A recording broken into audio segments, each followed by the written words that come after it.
ബിസ്മില്ലാഹിർ റഹ്മാനിർ റഹീം. അൽഹംദുലില്ലാഹ് വസ്സലാത്തു വസ്സലാമു അലാ റസൂലില്ലാഹ് വഅലാ ആലിഹി വസഹ്ബിഹി അജ്മഈൻ വമൻ ഇത്തബഅഹും ബിഇഹ്സാൻ ഇലാ യൗമിദ്ദീൻ. അമ്മാ ബഅദ്. അല്ലാഹു സുബ്ഹാനഹു വ തആല വജ്ഹ മാത്രം ഉദ്ദേശിച്ചുകൊണ്ട് കൂടിയിരിക്കുവാനും സംസാരിക്കുവാനും റബ്ബ് സുബ്ഹാനഹു വ തആല നാം ഓരോരുത്തരെയും സഹായിക്കുമാറാകട്ടെ. നമ്മൾ റമദാനിന് മുമ്പ് പറഞ്ഞു നിർത്തിയ അതേ വിഷയം തന്നെ അതിന് തുടർച്ചയായി സൂചിപ്പിക്കാനുള്ള ചില പ്രധാനപ്പെട്ട കാര്യങ്ങളാണ് ഇവിടെ പറയാൻ ഉദ്ദേശിക്കുന്നത്. ഇൻഷാ അല്ലാഹ് നമ്മൾ അഹ്ലുസുന്നത്തും അതുപോലെ തന്നെ അഹ്ലുൽ ബിദ്അയും തമ്മിലുള്ള വ്യത്യാസങ്ങളിൽ ഏറ്റവും അവസാനം പറഞ്ഞു നിർത്തിയത് മൂന്നാമത്തെ വ്യത്യാസമാണ്. അതായത് അഹ്ലുസുന്നത്തി വൽ ജമാഅത്ത് അവരെ സംബന്ധിച്ചിടത്തോളം ബാധ്യതയാകുന്ന കാര്യമാണ്, ഫർള് കിഫായ ആകുന്ന കാര്യമാണ് ദീനിന്റെ അധ്യാപനങ്ങൾ എന്ന നിലയ്ക്ക് തെറ്റിദ്ധരിപ്പിക്കപ്പെടുന്ന വിഷയങ്ങൾ, അതിൽ ശരിയായ ദീനിന്റെ നിലപാട് ജനങ്ങൾക്ക് വ്യക്തമാക്കി കൊടുക്കുക എന്നുള്ളത് അത് ഫർള് കിഫായ ആകുന്ന, എന്ന് വെച്ചാൽ ഏതെങ്കിലും വ്യക്തികൾ, എന്ന് വെച്ചാൽ കഴിവുള്ള അറിവുള്ള ആരെങ്കിലും അതിനെ സംബന്ധിച്ച് വ്യക്തമായ ധാരണ സമൂഹത്തിൽ ഉണ്ടാക്കിക്കൊടുക്കാത്തിടത്തോളം അറിവുള്ള എല്ലാവരും ആ വിഷയത്തിൽ കുറ്റക്കാരാകും എന്നുള്ള നിലപാട്, ആ ഒരു അടിസ്ഥാനം, അത് അഹ്ലുസുന്നത്തി വൽ ജമാഅത്തിന്റെ പ്രത്യേകതയാണ്. അതുകൊണ്ട് തന്നെ നമ്മൾ നേരത്തെ സൂചിപ്പിച്ചതുപോലെ മൂന്നാമത്തെ പ്രത്യേകതയായി നമ്മൾ പറഞ്ഞ കാര്യം, തൽബീസ് ഉണ്ടാക്കുന്ന ആളുകൾ, എന്നുവെച്ചാൽ ഹക്ക് എന്ന നിലയ്ക്ക് ബാത്തിലിനെ അവതരിപ്പിക്കുന്ന ആളുകൾ, അല്ലെങ്കിൽ ഹക്കിന്റെ കൂടെ ബാത്തിലിനെ കൂട്ടിക്കുഴയ്ക്കുന്ന ആളുകൾ, അത്തരം ആളുകളുടെ ആ പ്രവർത്തനങ്ങളെ അവർ സമൂഹത്തിന് മുന്നിൽ തുറന്നു കാണിക്കും. അത് തുറന്ന് കാണിക്കപ്പെടേണ്ടതുണ്ട്. അത് നിർബന്ധ ബാധ്യതയാണ്. അറിവും കഴിവുള്ള ആളുകളെ സംബന്ധിച്ചിടത്തോളം അങ്ങനെ ഒരു സാഹചര്യത്തിൽ അത്തരം ആളുകളുടെ തൽബീസുകൾ വ്യക്തമാക്കി കൊടുക്കുക എന്നുള്ളത് നിർബന്ധ ബാധ്യതയാണ്. അത് അവരാ കഴിവും അറിവുള്ള ആളുകൾ ആ ബാധ്യത നിർവഹിക്കാതിരുന്നു കഴിഞ്ഞാൽ അവരാ വിഷയത്തിൽ കുറ്റക്കാരാകുവാൻ മാത്രം ഗൗരവമുള്ള വിഷയമാണ്. അതുകൊണ്ട് തന്നെ അഹ്ലുസുന്നത്തി വൽ ജമാഅത്തിനെ സംബന്ധിച്ചിടത്തോളം അവരിലേക്ക് ചേർത്തി പറയപ്പെടുന്ന എല്ലാ തൽബീസുകൾക്കും മറുപടി പറയാൻ കഴിയില്ലെങ്കിൽ പോലും വളരെ പ്രധാനപ്പെട്ട, അല്ലെങ്കിൽ വളരെയധികം ആളുകൾ തെറ്റിദ്ധരിക്കാൻ കാരണമാകുന്ന വിഷയങ്ങളെ സംബന്ധിച്ചെങ്കിലും അവർ മറുപടി പറയേണ്ടതുണ്ട്, വ്യക്തത വരുത്തേണ്ടതുണ്ട്. അത് അവരെ സംബന്ധിച്ചിടത്തോളം ബാധ്യതയായിട്ടുള്ള കാര്യം. അപ്പൊ ഇങ്ങനെ മറുപടി പറയാൻ നമ്മൾ ഇവിടെ അവലംബമാക്കുന്നത്, അതായത് നമ്മുടെ മുന്നിൽ ഒരു തൽബീസുകളുടെ ഒരു ശേഖരമായി മുന്നിൽ വെക്കുന്നത്, നമുക്കറിയാം ഉലൂമുസ്സുന്ന എന്ന മർക്കസിന്റെ ആളുകൾ അഹ്ലുസുന്നയും ഹിസ്ബു സക്കരിയയും തമ്മിലുള്ള വ്യത്യാസങ്ങൾ എന്ന് പറഞ്ഞ് അവർ പ്രചരിപ്പിക്കുന്ന 25ഓളം വ്യത്യാസങ്ങളാണ്.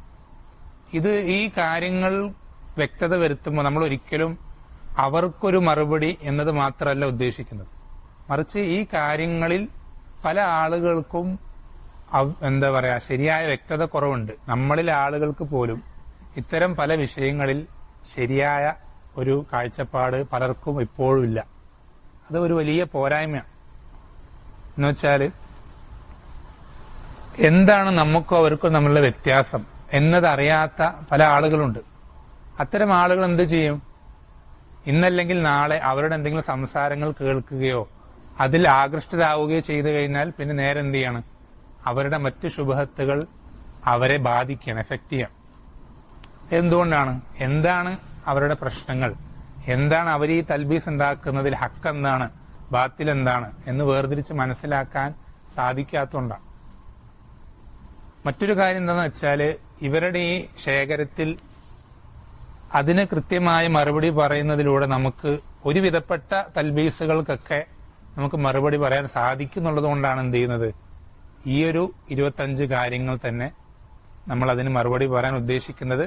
അത് ഇവർക്ക് മാത്രമുള്ള ഇതിലൂടെ എന്ത് ചെയ്യാൻ സാധിക്കും, മറ്റൊരുപാട് പേരുണ്ടാക്കുന്ന തൽബീസുകൾക്ക് ഇതിലൂടെ നമുക്ക് മറുപടി പറയാൻ സാധിക്കുന്നുള്ളതുകൊണ്ടാണ്. അത് ഒരിക്കലും അങ്ങനെ പറയാൻ നമുക്കറിയാം, സാധാരണക്കാർക്കിടയിൽ അവരെന്തെങ്കിലും പ്രത്യേകിച്ച് ഇൽമു പഠിക്കാൻ, മസലകൾ പഠിക്കാൻ താല്പര്യമുള്ള ആളുകൾക്ക് പോലും ഇങ്ങനെയുള്ള റുദൂദുകൾ കേൾക്കാൻ തീരെ ഇഷ്ടമില്ലാത്ത ആളുകളായിരിക്കും പല ആളുകളും. എന്തിന് നമ്മളിങ്ങനെ പഠിച്ച് നന്നായി പോയപ്പോലെ വല്ലവനും കുറ്റം പറയുന്നത് എന്തിനാണ് എന്നുള്ളൊരു കാഴ്ചപ്പാട് പലർക്കും ഉണ്ട്. നമ്മൾ വളരെ ശ്രദ്ധിക്കേണ്ട വിഷയമാണ് എന്ത്, വ്യക്തമാക്കേണ്ട കാര്യങ്ങൾ വ്യക്തമാക്കാൻ എന്തൊക്കെ നമ്മൾ സംസാരിക്കാൻ അനിവാര്യമാവോ ആ കാര്യങ്ങളൊക്കെ സംസാരിക്കൽ നിർബന്ധമാണ്. അത് അപ്പുറത്തുള്ളവൻ പറയുന്ന മസലകളാണെങ്കിൽ അത് പറയൽ നിർബന്ധമാവും. അപ്പുറത്ത് ആ പറയുന്നവന്റെ പേര് പറയാൻ അനിവാര്യമായ സന്ദർഭങ്ങളിൽ പേര് പറയണം. അത് മനസ്സിലായോ? അത് സംഘടനയുടെ പേരാണെങ്കിലോ സംഘത്തിന്റെ പേരാണെങ്കിലോ മർക്കസിന്റെ പേരാണെങ്കിലോ വ്യക്തിയുടെ പേരാണെങ്കിലോ ഒക്കെ എന്ത് ചെയ്യണം, അത് അനിവാര്യമാകുന്ന സാഹചര്യങ്ങളിൽ അത് പറയൽ നിർബന്ധമാണ്. ശ്രദ്ധിക്കേണ്ടത്, നമുക്ക് ഇത് പറയാൻ നമ്മളെ പ്രേരിപ്പിക്കുന്നത് ഒരിക്കലും മറ്റെന്തെങ്കിലും മസ്ലഹത്തുകളല്ല, വ്യക്തിപരമോ അല്ലെങ്കിൽ നമ്മുടെ മറ്റെന്തെങ്കിലും മസ്ലഹത്തുകളല്ല നമ്മളെ ഇതിന് പ്രേരിപ്പിക്കുന്നത്. മറിച്ച് നമ്മളെ സംബന്ധിച്ചിടത്തോളം ഈ ദീന് എങ്ങനെ അവതരിപ്പിക്കപ്പെട്ടുവോ അങ്ങനെ തന്നെ നിലനിൽക്കുക എന്നുള്ളതാണ് ഇതിന് നമ്മളെ പ്രേരിപ്പിക്കുന്ന കാര്യം, വേറൊന്നുമല്ല. ഈ ദീന് എങ്ങനെ നബി സല്ലല്ലാഹു അലൈഹി വസല്ലം സ്വഹാബത്തിന് പഠിപ്പിച്ചു കൊടുത്തുവോ, എങ്ങനെ സ്വഹാബത്ത് താബിഈങ്ങൾക്ക് കാണിച്ചു കൊടുത്തുവോ അങ്ങനെ തന്നെ നിലനിൽക്കണം എന്നുള്ളതാണ് നമ്മൾ ഈ സംസാരത്തിനുള്ള ഉദ്ദേശം. എന്ന് വെച്ചാല് ചുരുക്കി പറഞ്ഞാല് ഇത്രയേ ഉള്ളൂ. സലഫിയത്ത് അല്ലാത്തൊരു കാര്യം സലഫിയത്തായിക്കൊണ്ട് ഇവിടെ പ്രചരിപ്പിക്കുന്നത് നമുക്ക് കണ്ടു നിൽക്കാൻ സാധിക്കരുത്. അത് നമ്മുടെ ഗൈറത്തിനെ ബാധിക്കുന്ന വിഷയം. ഒരു സലഫി എന്ന നിലയ്ക്ക് സലഫിയത്തല്ലാത്തൊരു കാര്യം നമ്മുടെ മുന്നിൽ വെച്ചിട്ട് അത് സലഫിയത്താണെന്ന് പറഞ്ഞ് പറയുമ്പോൾ നമുക്കത് അറിയാം അത് സലഫിയത്തല്ല. എന്നിട്ട് നമ്മൾക്കതിനെ പ്രതികരിക്കാനും ഇത് സലഫിയത്തല്ല എന്ന് ബോധ്യപ്പെടുത്തി കൊടുക്കാനും ഒരക്ഷരം തിരിച്ചു പറയാനും സാധിക്കുന്നില്ലെങ്കിൽ അത് നമ്മുടെ ഗൈറത്തിനെ ബാധിക്കുന്ന വിഷയം. അങ്ങനെ ഒരിക്കലും ഉണ്ടാവാൻ പാടില്ല. മറിച്ച് ദീനിൽ ഗൈറത്ത് അങ്ങേയറ്റുള്ള ആളുകളായിരിക്കണം നാം ഓരോരുത്തരും. വലൈക്കും സലാം. അതുകൊണ്ട് തന്നെ സലഫിയത്തിൽ പെടാത്തൊരു കാര്യം സലഫിയത്തായി അവതരിപ്പിക്കപ്പെടുമ്പോ പ്രചരിപ്പിക്കപ്പെടുമ്പോ നമ്മൾക്കത് കണ്ടു നിൽക്കാൻ സാധിക്കരുത്. അതിനെതിരെ നമ്മൾക്കാവുന്നതൊക്കെ നമ്മൾ എന്ത് ചെയ്യണം. എന്നുവെച്ചാൽ നമുക്കതിനെ സംബന്ധിച്ച് വ്യക്തമായി മറുപടി പറയാൻ അറിയില്ലെങ്കിൽ, കഴിവില്ലെങ്കിൽ, അതിന് അറിവും കഴിവുള്ള ആളുകളെ സംബന്ധിച്ച് നമ്മൾ എന്ത് ചെയ്യണം, അത് ഓർമ്മപ്പെടുത്തി കൊടുക്കണം. ഇങ്ങനൊരു വിഷയമുണ്ട്. ഈ സാധാരണക്കാർക്കിടയിൽ ഇങ്ങനെ കുറെ തൽബീസുകൾ, ശുബഹത്തുകൾ പ്രചരിക്കുന്നുണ്ട്. ഈ ശുബഹത്തുകൾക്ക് വ്യക്തമായ മറുപടി നൽകിയിട്ടില്ലെങ്കിൽ ഇതിനെ ആളുകൾ സലഫിയത്തായി തെറ്റിദ്ധരിക്കും എന്നെന്ത് ചെയ്യണം, നമ്മൾ അവർക്ക് പറഞ്ഞു കൊടുക്കണം, ഓർമ്മപ്പെടുത്തി കൊടുക്കണം. എന്നിട്ട് അവരെ കൊണ്ട് എന്ത് ചെയ്യണം, ഈ വിഷയത്തിൽ വ്യക്തമായ മറുപടി, ജനങ്ങൾക്ക് ഈ വിഷയത്തിലുള്ള ഹക്ക് ബോധ്യപ്പെടുന്ന രൂപത്തിൽ മറുപടി പറയാൻ നമ്മൾ എന്ത് ചെയ്യണം, അവരെ പ്രേരിപ്പിക്കണം. ഇത് നമുക്ക് സാധാരണക്കാരെന്ന നിലയ്ക്ക് നമ്മെ സംബന്ധിച്ചിടത്തോളം ബാധ്യതയാണ്. അറിവുള്ള ആളുകളെ സംബന്ധിച്ചുള്ള ബാധ്യത നമ്മൾ നേരത്തെ പറഞ്ഞു. അവർക്കത് ഫർള് കിഫായാണ്. അവരിൽ ആരെങ്കിലും ഒരാൾ ഇതിനെ സംബന്ധിച്ച് ഒരു വ്യക്തത, ക്ലാരിഫിക്കേഷൻ വരുത്തി സമൂഹത്തിനത് ബോധ്യപ്പെടുത്തി കൊടുക്കാത്തിടത്തോളം ആ ശുബഹത്ത് സമൂഹത്തിൽ ഇങ്ങനെ പ്രചരിച്ചു സർക്കുലേറ്റ് ആയിക്കൊണ്ടിരിക്കുന്നുണ്ടെങ്കിൽ അറിവുള്ള എല്ലാ ആളുകൾക്കും അതിന്റെ കുറ്റം ലഭിക്കും. അത്രയും ഗൗരവമുള്ള വിഷയം. ഇത് ഏതെങ്കിലും ഒരാളെ എന്തെങ്കിലും വിമർശിക്കുവാൻ വേണ്ടി മാത്രമോ അല്ലെങ്കിൽ ആരെങ്കിലും എന്തെങ്കിലും പ്രയാസപ്പെടുത്താനോ ഒന്നുമല്ല. നമുക്ക് വ്യക്തികളും സ്ഥാപനങ്ങളും മർക്കസുകളും ഷെയ്ഖന്മാരും ഇവരെക്കാളൊക്കെ വലുത് സലഫിയത്ത് എന്ന ആദർശ. ഈ ആദർശം അതിനെ വികൃതമാക്കിയിട്ട് നമ്മൾ എന്ത് ചെയ്യണ്ട, നമുക്ക് ഒരാളെയും നന്നാക്കി കാണിക്കേണ്ട ആവശ്യമില്ല. ഈ ആദർശത്തെ വികൃതമാക്കിയിട്ട് അതിനെ കരിവാരത്ത് വെച്ചിട്ട് നമുക്ക് ഒരാളെ എന്ത് ചെയ്യേണ്ടതില്ല, വെള്ള പൂശേണ്ട ബാധ്യത നമുക്ക് ആരോടുമില്ല. മറിച്ച് ആർക്ക് എന്ത് തോന്നിയാലും ആര് സമൂഹത്തിൽ എങ്ങനെ വിലയിരുത്തപ്പെട്ടാലും നമുക്ക് എന്ത് ചെയ്യേണ്ടതുണ്ട്, ഈ ആദർശം ഇതിങ്ങനെ തന്നെ മറ്റുള്ളവർക്ക് മുന്നിൽ തുറന്നു വെക്കേണ്ടതുണ്ട്. അതുമായി ബന്ധപ്പെട്ട സംശയങ്ങൾ നിവാരണം ചെയ്യാൻ ഈ ഒരു 25 കാര്യങ്ങൾ, ശുബഹത്തുകൾ, തൽബീസുകൾ, അത് സഹായകരമാവുന്നുള്ള നിലയ്ക്കാണ് ഇത് തെരഞ്ഞെടുത്തത്. അള്ളാഹു സുബ്ഹാനഹു ചെയ്യട്ടെ നമുക്ക് ഈ പറയുന്ന കാര്യങ്ങൾ അതിലെ നെല്ലും പതിരും ഹക്കും ബാത്തിലും വേർതിരിച്ച് യഥാർത്ഥ സലഫിയത്ത് അത് ഈ ഒരു സംസാരത്തിലൂടെ ആളുകൾക്കിടയിൽ പ്രചരിക്കാൻ ഇത്തരം സംസാരങ്ങൾ കാരണമായി തീരട്ടെ. ഒന്നാമത്തെ കാര്യം എന്ന് വെച്ചാൽ ഈ മർക്കസിലെ അതിന്റെ അവിടുത്തെ സംസാരിക്കുന്ന വ്യക്തി, അദ്ദേഹം നമ്മളെ അഭിസംബോധന ചെയ്യുന്ന ഹിസ്ബു സക്കരിയ എന്ന പേരിലാണ്. അവരും അതുപോലെ തന്നെ അഹ്ലുസുന്നത്ത് ജമാഅത്ത്, അഹ്ലുസുന്നത്ത്, അതുകൊണ്ട് അവരുദ്ദേശിക്കുന്ന അവരെ തന്നെയാണ്. ഇവർ തമ്മിലുള്ള വ്യത്യാസങ്ങൾ എന്ന് വെച്ചാൽ അവരുടെ മനഹജും നമ്മുടെ മനഹജും തമ്മിലുള്ള വ്യത്യാസങ്ങളായി അവർ തന്നെ പഠിപ്പിക്കുന്ന എണ്ണിപ്പറയുന്ന ചില പ്രധാനപ്പെട്ട വ്യത്യാസങ്ങൾ. ഇതിൽ ഏറ്റവും ആദ്യം പറയാനുള്ള എന്താ, നമ്മൾ ആരും എന്തല്ല, ഹിസ്ബു സക്കരിയല്ല. നമ്മളാരും ഹിസ്ബു സക്കരിയല്ല. ഹിസ്ബു സക്കരിയ എന്നല്ല, ഒരു ഷെയ്ഖിന്റെയും ഹിസ്ബല്ല നമ്മൾ. അത് അടുത്ത വ്യത്യാസമായിട്ട് വരുന്നുണ്ട്. നമ്മൾ ഈ കിതാബിന്റെ 4ാമത്തെ വ്യത്യാസമായിട്ട് അത് വരുന്നുണ്ട്. അത് ആ സമയത്ത് വിശദീകരിക്കും. അതുകൊണ്ട് അർത്ഥമാക്കുന്ന ഇത്രയേ ഉള്ളൂ, എല്ലാ തെറ്റിലും നമ്മൾ എന്ത് ചെയ്യില്ല, ഒരാളെയും അന്ധമായി അനുകരിക്കുകയില്ല, പിന്തുടരുകയില്ല. നമുക്കൊരു വിഷയത്തിൽ എത്ര വലിയ ഷെയ്ഖായിക്കോട്ടെ, ആ വിഷയത്തിൽ അദ്ദേഹത്തിന് തെറ്റുപറ്റിയിട്ടും നമുക്ക് വ്യക്തമായി തെളിഞ്ഞു കഴിഞ്ഞാൽ, ഉലമാക്കളുടെ ഇത്തിഫാക്ക് കൊണ്ടോ അല്ലെങ്കിൽ നസ്സ് കൊണ്ടോ നമുക്ക് തെളിഞ്ഞു കഴിഞ്ഞാൽ, അത് എത്ര വലിയ പണ്ഡിതനാണെങ്കിലും നമ്മൾ ആ പണ്ഡിതനെ ആ വിഷയത്തിൽ പിന്തുടരൂല. അദ്ദേഹത്തിന് ആ വിഷയത്തിൽ തെറ്റുപറ്റിയതാണ് എന്ന് നമ്മൾ എന്ത് ചെയ്യും, മനസ്സിലാക്കും. ഏറ്റവും ആദ്യം ശ്രദ്ധിക്കേണ്ട കാര്യമാണ്. നമുക്കങ്ങനെ ഹിസ്ബാകാൻ സാധിക്കുമായിരുന്നെങ്കിൽ, അല്ലെങ്കിൽ അതിന് ദീനിൽ അനുവാദമുണ്ടെങ്കിൽ നമുക്ക് ആരെയൊക്കെ ഹിസ്ബാക്കാം. എത്ര വലിയ ഉലമാക്കൾ നമ്മുടെ മുന്നിലുണ്ട്. നമ്മളെന്തിനാണ് സക്കരിയ സ്വലൈഹി റഹ്മത്തുള്ളാഹിയുടെ ഹിസ്ബാവുന്നത്? അതിന്റെ ആവശ്യമില്ല. മറിച്ച് നമ്മെ സംബന്ധിച്ചിടത്തോളം അങ്ങനെ ഏതെങ്കിലും ഒരു വ്യക്തിയുടെ ഹിസ്ബല്ല. അത് അഹ്ലുസുന്നത്തിന്റെ പ്രത്യേകതയാണ്. എന്ത്, അഹ്ലുസുന്നത്തിന് എല്ലാ കാര്യങ്ങളിലും അനുഗമിക്കുക, അനുധാവനം ചെയ്യുക, പിന്തുടരുക എന്നുള്ള ഒരേ ഒരു നേതാവ് അവർക്കുള്ളൂ. അത് അള്ളാഹുവിന്റെ റസൂൽ സല്ലല്ലാഹു അലൈഹി വസല്ലം. അത് വെറുതെ വാക്കുകൊണ്ട് പറഞ്ഞാൽ പോരാ. അള്ളാഹുവിന്റെ റസൂലിന് ആർക്ക് എപ്പോ എതിരായാലും ആ എതിരാവുന്ന വിഷയത്തിൽ അവർക്ക് നമ്മൾ എതിരാകണം. അതാണ് അത് പറയുന്നതിന്റെ അർത്ഥം.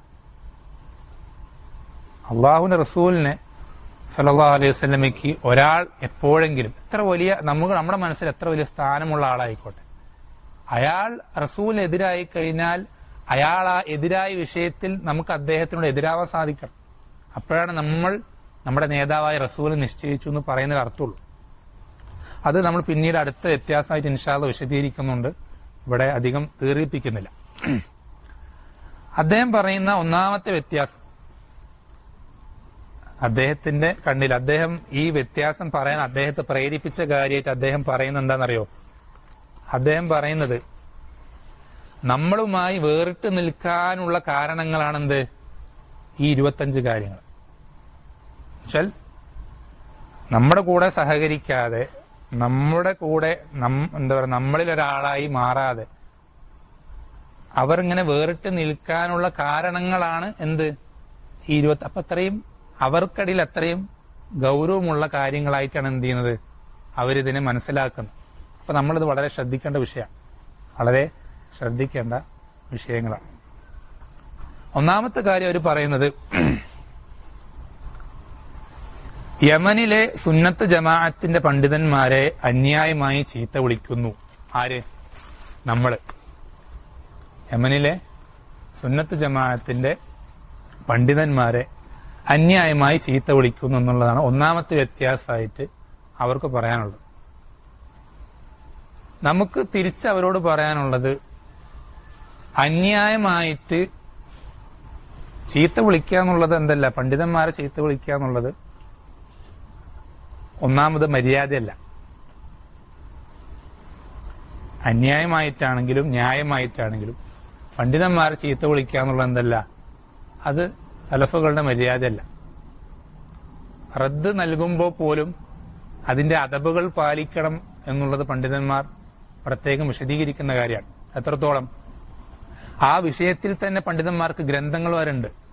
ഇമാം ഷൻഖീത്തി, അദ്വാൽ ബയാന്റെ മുഅല്ലിഫായ മുഹമ്മദ് അൽ അമീൻ ഷൻഖീത്തി റഹിമഹുല്ലാഹ്, അദ്ദേഹത്തിന് ആദാബുൽ ബഹ്സി വൽ മുനാദറ എന്നുള്ള വിഷയത്തിൽ ആ കിതാബിന്റെ രണ്ടാമത്തെ ഭാഗം മുഴുവൻ ഈ ഒരു വിഷയമാണ്. അപ്പോ പണ്ഡിതന്മാരെ ചീത്ത വിളിക്കുക എന്നുള്ളത് ഒരിക്കലും എന്തല്ല, സലഫുകളുടെ രീതിയേ അല്ല. പിന്നെ പറയുന്നത് അന്യായമായി ചീത്ത വിളിക്കുന്നു എന്നുള്ളതാണ്. അന്യായമായി ചീത്ത വിളിക്കുന്നു എന്നുള്ളതാണ്. നമ്മൾ ശ്രദ്ധിക്കേണ്ട വിഷയം,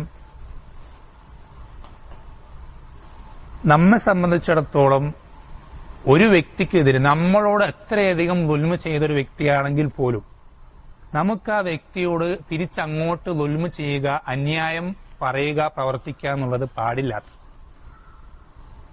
നമ്മളോട് ഇങ്ങോട്ട് എത്ര കണ്ട് ദുൽമ ചെയ്യും, നമ്മളെ സംബന്ധിച്ച് എന്തൊക്കെ ആരോപണങ്ങൾ ഉന്നയിക്കുന്നവരാണെങ്കിലും, എന്തെല്ലാം ഇല്ലാത്തത് പറഞ്ഞ് പരത്തുന്നവരാണെങ്കിലും, നമ്മുടെ ദഅവത്തിന് തടസ്സം നിൽക്കുന്നവരാണെങ്കിൽ, എന്തൊക്കെ നമുക്ക് പ്രയാസങ്ങൾ ഉണ്ടാക്കുന്നവരാണെങ്കിൽ പോലും നമുക്ക് അവരോട് തിരിച്ചെന്ത് ചെയ്യാൻ പാടില്ല, അന്യായം പ്രവർത്തിക്കാൻ പാടില്ലാത്തവരാണ് നമ്മൾ.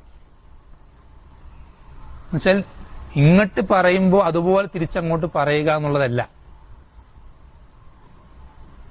ദീനിന്റെ വിഷയങ്ങളിൽ വൈകാരികമായി പ്രതികരിക്കുക എന്നുള്ളതല്ല നമ്മുടെ രീതി. മറിച്ച് ഇൽമിയായ പ്രതികരണം എന്ന് വെച്ചാൽ ശരിയായ കാര്യങ്ങൾ കൃത്യമായി പഠിച്ച് അവലോകനം ചെയ്ത് നീതിപരമായിട്ടുള്ള സമീപനമായിരിക്കണം നമുക്ക് നമ്മുടെ എതിരാളികൾ അല്ലെങ്കിൽ നമ്മുടെ ദഅവത്തിനെതിരെ നിൽക്കുന്ന ആളുകളോട് ഉണ്ടാവേണ്ടത്. ആരായിക്കോട്ടെ, അതിപ്പോ അങ്ങേയറ്റം പച്ച ഖുറാഫാത്തും ഷിർക്കും ബിദ്അത്തും പ്രചരിപ്പിക്കുന്ന ആളുകളാണെങ്കിൽ പോലും നമുക്ക് അവരോട് നീതി പാലിക്കൽ നിർബന്ധമാണ്. അത് ശ്രദ്ധിക്കേണ്ട വിഷയം. ഇപ്പൊ നീതി പാലിക്കുക, നീതി വിട്ടിട്ട് ഒരു കളിയില്ല. ആരോടാണെങ്കിലും, അത് കൂടെ നിൽക്കുന്നവരാണെങ്കിലും എതിര് നിൽക്കുന്നവരാണെങ്കിലും നമുക്ക് അന്യായമായി അനീതിക്ക് മുകളിലായിക്കൊണ്ട് ഒരു കാര്യവും പ്രവർത്തിക്കാൻ പാടില്ലാത്ത. പിന്നെ പറയുന്നത് യമന.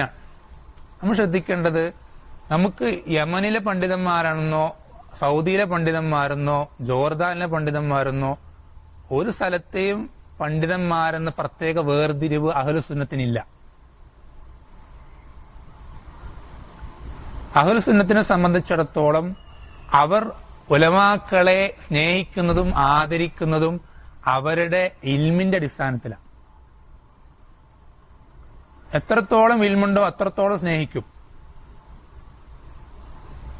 അത് യമനിലെ പണ്ഡിതനാണെങ്കിലും സൗദിയിലെ പണ്ഡിതൻ, ഏത് പണ്ഡിതനായിക്കോട്ടെ, ഇന്ത്യക്കാരനാണെങ്കിൽ പോലും കേരളത്തിലാണെങ്കിലും, ഇപ്പൊ നമുക്ക് ഒരു നിലയ്ക്കും ഒരു ബന്ധമില്ലാത്ത ഒരാളാണെങ്കിൽ പോലും എത്ര കണ്ട് ഇൽമുണ്ടോ അത്രത്തോളം നമ്മൾ എന്ത് ചെയ്യും? സ്നേഹിക്കും. സുന്നത്ത് ജമാഅത്തിന്റെ ഉലമാക്കൾക്ക് അവർക്ക് എത്രത്തോളം അവർ സുന്നത്ത് ജമാഅത്തിന്റെ കാര്യങ്ങളിൽ കൃത്യത കണിശത പുലർത്തുന്നുവോ, എത്രത്തോളം അവരത് കൊണ്ടു നടക്കുന്നുവോ, എത്രത്തോളം അതിൽ സൂക്ഷ്മത പാലിക്കുന്നുവോ അത്രത്തോളം നമ്മൾ അവരെ സ്നേഹിക്കും.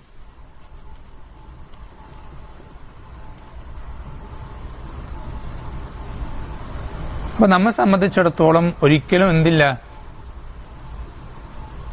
യമനിലെ ഉലമാക്കളെന്നോ സൗദിയിലെ ഉലമാക്കളെന്നോ ഒരു പ്രത്യേക വേർതിരിവ് നമുക്കില്ല.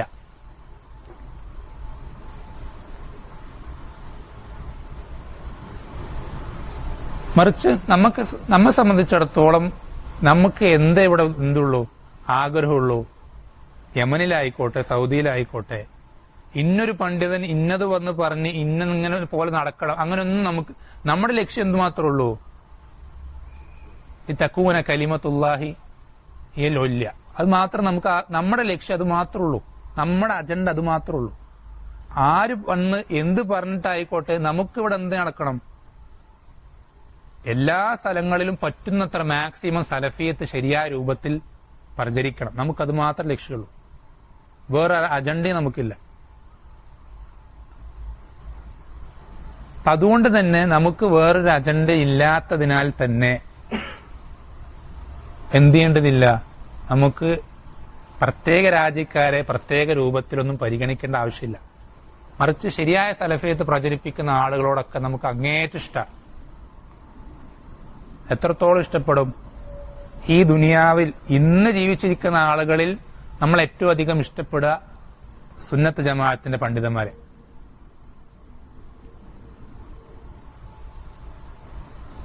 ദീനിയായ മഹബത്ത് വല എന്ന് പറയുന്നത് അത് നമുക്ക് ഇന്ന് ജീവിച്ചിരിക്കുന്നവരിൽ ഏറ്റവും കൂടുതൽ ഉണ്ടാവുക സുന്നത്ത് ജമാഅത്തിന്റെ പണ്ഡിതന്മാരാണ്. ഏത് പണ്ഡിതന്മാരാണെങ്കിൽ ശരി, ഏറ്റവും അധികം നമ്മൾ ഇഷ്ടപ്പെടുന്നത് അവരെയാണ്, ഏറ്റവും അധികം നമ്മൾ ആദരിക്കുന്ന അവരെയാണ്.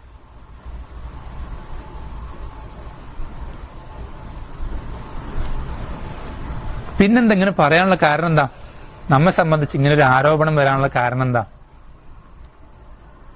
അത് ഇവരവിടെ ഉദാഹരണമായിട്ട് എടുത്തു പറയുന്നത് ഒരു എഴുത്താണ്.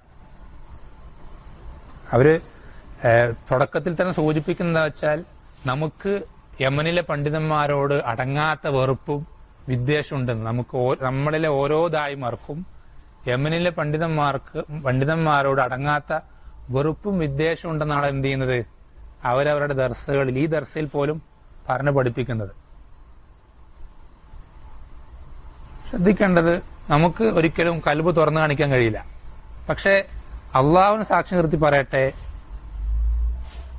യമനിൽ നിന്നല്ല അഹ്ലുസുന്നത്തിന്റെ ഒരു പണ്ഡിതന്മാരോട് എന്തില്ല, അറിഞ്ഞോ അറിയാതെയോ മനസ്സിൽ എന്ത് ചെയ്തിട്ടില്ല, വെറുപ്പ് കൊണ്ടു നടക്കുന്ന ആളുകളല്ല സലഫികൾ. അങ്ങനെ കൊണ്ടു നടക്കാൻ പാടില്ല. അപ്പൊ അതിനവര് തെളിവായിക്കൊണ്ട് അല്ലെങ്കിൽ ഉദാഹരണമായിക്കൊണ്ട് പറയണെന്ത്, സഹോദരൻ നിയാഫ് ബിൻ ഖാലിദ് ഹഫിളഹുല്ലാ അദ്ദേഹം എഴുതിയ ഒരു എഴുത്തുനിന്നാണ് എന്ത് ചെയ്യുന്നത്, ഇവര് ചില ഭാഗങ്ങൾ എടുത്തുദ്ധരിച്ചിട്ടാണ്, അതാണ് ഇവരെന്ത് ചെയ്യുന്നത്, തെളിവ് പിടിക്കുന്നത്. എന്തിന്, അന്യായമായ ഉലമാക്കളെ ചീത്ത വിളിച്ചു എന്ന് പറയാൻ ഇവര് തെളിവ് പിടിക്കുന്ന ആ എഴുത്താണ്. ആ എഴുത്തിലുള്ള ചില വാക്കുകളൊക്കെ ഇവിടെ എന്ത് ചെയ്യുന്നുണ്ട്, ഇവരെടുത്ത് വായിക്കുന്നുണ്ട്, ഉദ്ധരിക്കുന്നൊക്കെ ഉണ്ട്. നമ്മൾ ശ്രദ്ധിക്കേണ്ട ഒരു കാര്യം, നമ്മൾ വളരെ വ്യക്തമായി മനസ്സിലാക്കേണ്ട കാര്യമാണ് എന്ത്, ഈ ഒരു കാര്യം പറയുമ്പോൾ നമ്മൾ അടിസ്ഥാനപരമായി മനസ്സിലാക്കേണ്ട കാര്യമാണ് എന്ത്, ഒരു പണ്ഡിതന് പറ്റിയ തെറ്റ് അത് സമൂഹത്തിൽ സാധാരണക്കാർക്കിടയിൽ പ്രചരിക്കുകയും അവർക്കിടയിൽ അതൊരു ഫിത്നയായി മാറുകയും ചെയ്യുന്നുണ്ടെങ്കിൽ ആ ഒരു കാര്യം സമൂഹത്തിൽ പ്രചരിക്കാതിരിക്കാൻ അതിനെ തൊട്ട് താക്കീത് ചെയ്യുക എന്നുള്ളത് നിർബന്ധമാണ്. അത് യമനിലെ പണ്ഡിതനായിക്കോട്ടെ സൗദിയിലെ പണ്ഡിതനായിക്കോട്ടെ. എത്രത്തോളം നമ്മൾ സാലിഹുൽ ഫൗസാൻ ഹഫിളഹുള്ളയുടെ ഉദുറുബിൽ ജഹലിലെ അദ്ദേഹത്തിന്റെ നിലപാടിന് നമ്മൾ എന്ത് ചെയ്യാറുണ്ട്, അത് സാധാരണക്കാർക്ക് പഠിച്ചു തുടങ്ങുന്ന വിദ്യാർത്ഥി ആ മസാല പഠിക്കും നമ്മൾ എന്ത് ചെയ്യാറുണ്ട്, ആ ഒരു നിലപാട്, അദ്ദേഹത്തിന്റെ നിലപാടിനെതിരായ നിലപാട് സ്വീകരിച്ചവരൊക്കെ മുർജിയത്തുൽ അസ്റായി കാണുന്ന അദ്ദേഹത്തിന്റെ നിലപാട് തെറ്റാണെന്നും അത് ശരിയായ നിലപാടല്ല നമ്മൾ എന്ത് ചെയ്യാറുണ്ട്, പഠിപ്പിച്ചു കൊടുക്കാറുണ്ട്. അതെന്ത് ചെയ്യാറുണ്ട്, തിരുത്തി കൊടുക്കാറുണ്ട്. അപ്പൊ തെറ്റുകൾ സംഭവിച്ചു കഴിഞ്ഞാൽ, ന്യൂനതകൾ കണ്ടു കഴിഞ്ഞാൽ, പ്രത്യേകിച്ച് അത് സമൂഹത്തിൽ തെറ്റിദ്ധാരണ ഉണ്ടാക്കുന്നൊരവസ്ഥയിലേക്ക് എത്തിക്കഴിഞ്ഞാൽ അതിനെ സംബന്ധിച്ച് പറയും. അത് ആരായിക്കോട്ടെ, യമനിലെ പണ്ഡിതനാണെങ്കിലും അല്ലാത്ത പണ്ഡിതന്മാരാണെങ്കിലും അത് പറയുക തന്നെ ചെയ്യും. പക്ഷെ അത് പറയുമ്പോൾ നമ്മൾ ശ്രദ്ധിക്കണം, അത് നമുക്ക് ശ്രദ്ധിക്കണം. രണ്ട് ഭാഗമുണ്ട്. ഒന്നാമത്തത്, ഈ ഒരു തെറ്റ് സമൂഹത്തിൽ പ്രചരിക്കുമ്പോൾ സലഫിയത്ത് തെറ്റായി മനസ്സിലാക്കുക എന്നുള്ളൊരു മസ്ലഹത്ത് അവിടെ ഉണ്ട്. രണ്ടാമത്തെ, ഈ പണ്ഡിതന്റെ സ്ഥാനം നഷ്ടപ്പെടുക എന്നുള്ളൊരു രണ്ടുമുണ്ട്. അപ്പൊ ഈ പണ്ഡിതന്റെ സ്ഥാനം നഷ്ടപ്പെടാത്ത രൂപത്തിലായിരിക്കണം നമ്മൾ എന്ത് ചെയ്യേണ്ടത്? ഈ തെറ്റിനെ വിമർശിക്കേണ്ടത്. ശ്രദ്ധിക്കണേ, നമുക്ക് ഈ തെറ്റ് സമൂഹത്തിൽ പ്രചരിക്കാൻ പാടില്ല. കാരണം എന്താ? ഇത് തെറ്റ് പ്രചരിച്ചു കഴിഞ്ഞാൽ ആളുകൾ അതിനെന്തായി മനസ്സിലാക്കും? അതാണ് സലഫിയത്തും തെറ്റിദ്ധരിക്കും. ഈ പണ്ഡിതനെ നമ്മൾ ശക്തമായി വിമർശിച്ചു കഴിഞ്ഞാൽ അവിടെ വേറെന്താ സംഭവിക്കുക? എതിർവശത്ത് ആ പണ്ഡിതനെ സംബന്ധിച്ചുള്ള നല്ല വിചാരം ആളുകൾക്ക് എന്ത് ചെയ്യും? നഷ്ടപ്പെട്ടു പോവുകയും ചെയ്യും. അതുകൊണ്ടാണ് പണ്ഡിതന്മാർ എന്ത് ചെയ്യാറുള്ളത്? ഇത്തരം സാഹചര്യങ്ങളിൽ ദറൂറത്തില്ലാതെ എന്ത് ചെയ്യരുത്? ആ പണ്ഡിതന്റെ വില കുറഞ്ഞു പോകുന്ന രൂപത്തിൽ അദ്ദേഹത്തിന്റെ പേര് പരാമർശിക്കരുത് എന്ന് പണ്ഡിതന്മാർ പറയുന്നത് അതുകൊണ്ടാണ്. ഈ എഴുത്തിൽ യമനിലെ ഏത് പണ്ഡിതന്റെ പേരാണുള്ളത്? എന്താ ഈ വിമർശിക്കുന്ന ആൾക്ക് ഈ ആളുകളുടെ പേരൊന്നും അറിയാനിട്ട ആണോ? ഈ എഴുത്തിൽ ഏത് യമന് ഈ പറയുന്ന പണ്ഡിതന്മാരിൽ ചീത്ത വിളിക്കുന്നു എന്ന് പറയുന്ന ഏത് ആളുടെ പേരാ ഉള്ളത്? അതെന്തുകൊണ്ടില്ലാത്തത്? തെറ്റുകൾ തിരുത്തും, പണ്ഡിതന്മാർക്ക് പറ്റിയ തെറ്റുകൾ തിരുത്തുമുള്ള അദബാണ്, മര്യാദയാണ്. അത് പാലിക്കണം. പണ്ഡിതനാണെന്ന് പറഞ്ഞാൽ നമുക്ക് തെറ്റ് തിരുത്താതിരിക്കാൻ പറ്റൂല. തെറ്റുകൾ തിരുത്തണമാണ്, സമൂഹത്തിൽ അത് പ്രചരിക്കുന്നതാണെങ്കിൽ പ്രത്യേകിച്ചു. പക്ഷെ പണ്ഡിതനായതുകൊണ്ട് നമുക്ക് സാധാരണക്കാരെ തിരുത്തുന്ന പോലെ തിരുത്താനും പറ്റില്ല. ആ പണ്ഡിതന്റെ സ്ഥാനം നമ്മൾ എന്ത് ചെയ്യേണ്ടത്? പരിഗണിക്കേണ്ടതുണ്ട്. അപ്പൊ നമ്മൾ എന്ത് ചെയ്യും? പേര് പറഞ്ഞേ മതിയാവും എന്നുള്ള സാഹചര്യത്തിൽ മാത്രമേ നമ്മൾ എന്ത് ചെയ്യുള്ളൂ? സുന്നത്ത് ജമാഅത്തിന്റെ പണ്ഡിതന്മാരുടെ തെറ്റുകൾ തൊട്ട് വിമർശിക്കുമ്പോൾ പേര് പറയുള്ളൂ, അല്ലാതെ പേര് പറയൂല. ഏതുപോലെ നമ്മൾ ഫോട്ടോഗ്രാഫിന്റെ വിഷയത്തിൽ ഇൻകാർ ചെയ്യുന്നത് അദബുകേടാണ് സൂചിപ്പിച്ചിരുന്നു. സാമാന്യമായ അദബാണ് അവരെന്ത് ചെയ്യുന്നത്? ഇതിൽ ഇൻകാർ ചെയ്യുന്നവർ ലംഘിക്കുന്നത് എന്ന് നമ്മൾ പറഞ്ഞപ്പോ അങ്ങനെ ലംഘിക്കുന്ന പണ്ഡിതന്മാരുടെ പേരെനിക്ക് അറിയാനിട്ടാ ഞാൻ എന്തത് പറയാതിരുന്നു?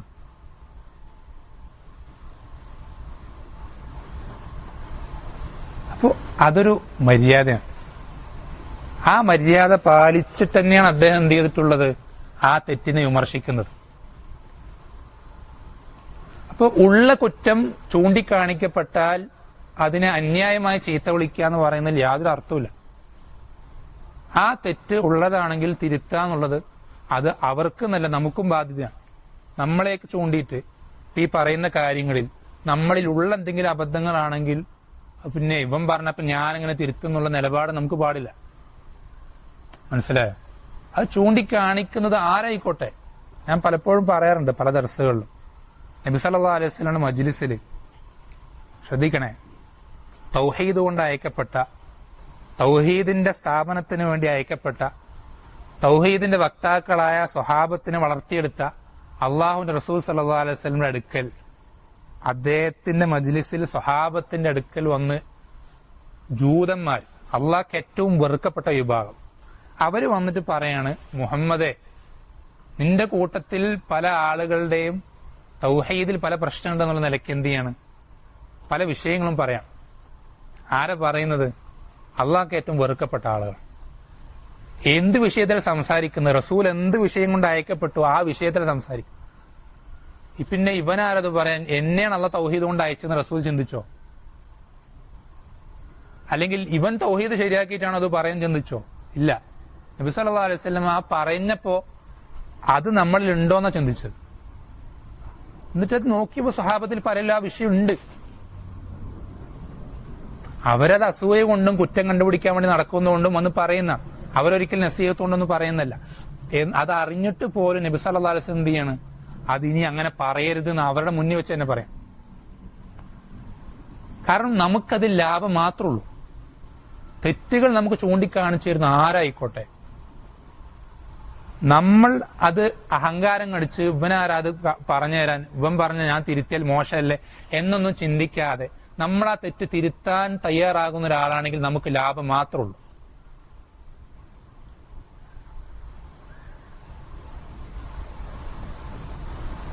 അപ്പോ നമ്മെ സംബന്ധിച്ചിടത്തോളം അങ്ങനെയുള്ള തെറ്റുകൾ കണ്ടാൽ സൂചിപ്പിക്കുക എന്നുള്ള നിർബന്ധ ബാധ്യതയാണ്. ആ സൂചിപ്പിക്കുമ്പോൾ സുന്നത്ത് ജമാഅത്തിന്റെ പണ്ഡിതന്മാരാണെങ്കിൽ അതിൻ്റെതായ അദബുകൾ പാലിക്കലും നിർബന്ധമാണ്. നമുക്ക് അങ്ങനെയുള്ള തെറ്റുകൾ ആരെങ്കിലും സൂചിപ്പിച്ചെന്നാൽ അത് തെറ്റാണെന്ന് നമുക്ക് തെളിവുകൾ കൊണ്ട് ബോധ്യപ്പെട്ടാൽ നമ്മളും അത് തിരുത്തൽ ബാധ്യതയാണ്.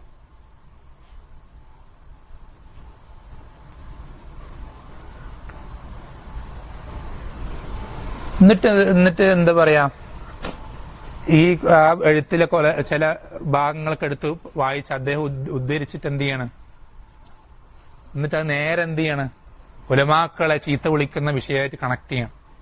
ശ്രദ്ധിക്കണം, തൽബീസ് നടക്കുന്നത് അങ്ങനെയാണ്, തെറ്റിദ്ധരിപ്പിക്കുന്ന നടക്കുന്നത് അങ്ങനെയാണ്.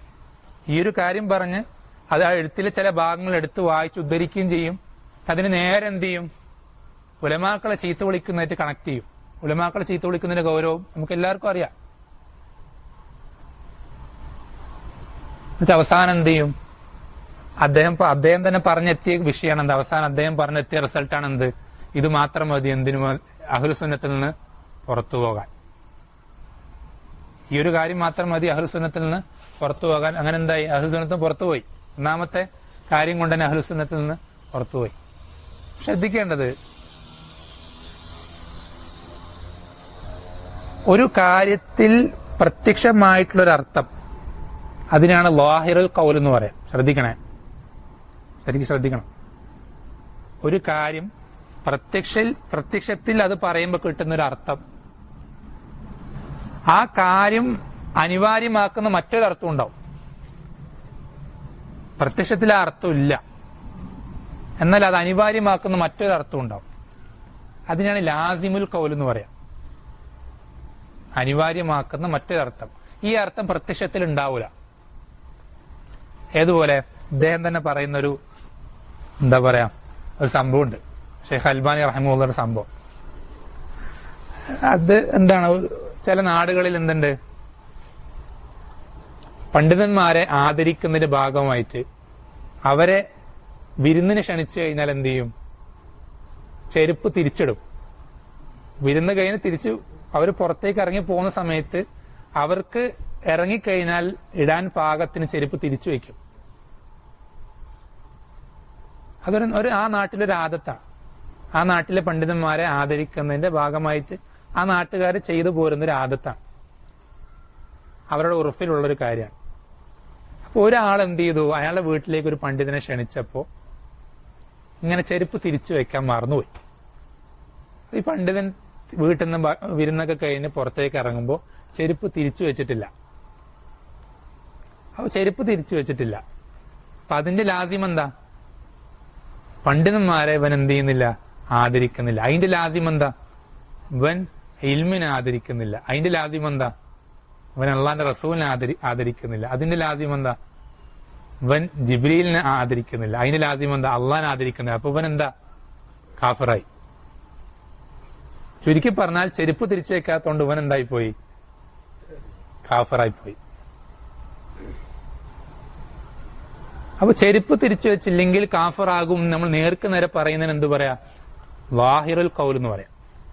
അത് വ്യക്തമാണ്. പക്ഷെ ഇങ്ങനെ അതിനെ അനിവാര്യമാക്കുന്ന കാര്യങ്ങളെ അതിനാണ് ലാസിമുൽ ഖൗൽ എന്ന് പറയാം. അതിനെയാണ് ലാസിം. ഇതെന്തിനാ പറഞ്ഞതറിയോ, ഇവിടെ ഇദ്ദേഹം ഈ പറയുന്ന ഈ തൽബീസ് ഉണ്ടാക്കിയിട്ടുള്ളത് എങ്ങനെയാണെന്നറിയോ, ഈ ലാസിം ഉപയോഗിച്ചിട്ടാണ്. അതും ശരിയായ ലാസിമാണോ, അതുമല്ല.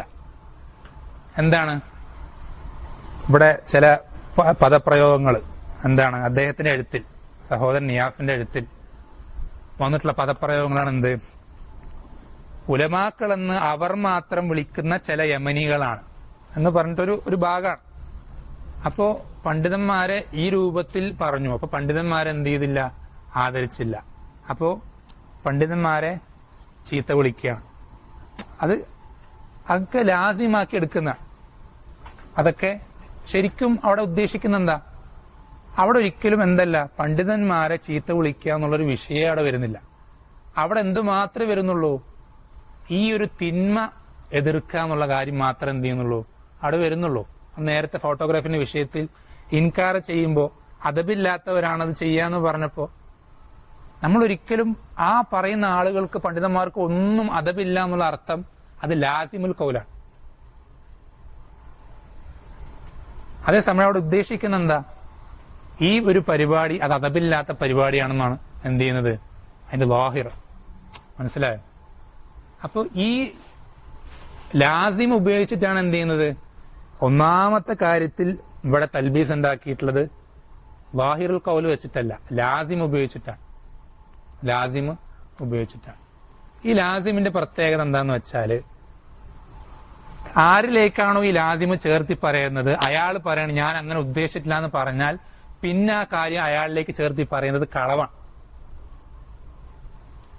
അപ്പൊ ഇദ്ദേഹം ഈ എഴുത്തെഴുതിയ ആള് പറയണം ഞാൻ പണ്ഡിതന്മാരെ ചീത്ത വിളിക്കാന്നുള്ള ഉദ്ദേശത്തിലല്ല അങ്ങനെ എഴുതിയെന്ന് പറഞ്ഞാൽ പിന്നെ ഈ കാര്യം പറഞ്ഞ് അദ്ദേഹം ചീത്ത വിളിക്കുന്നെന്ന് പറയുന്നത് എന്താ, അത് കളവാണ്. അത് കളവാണ്.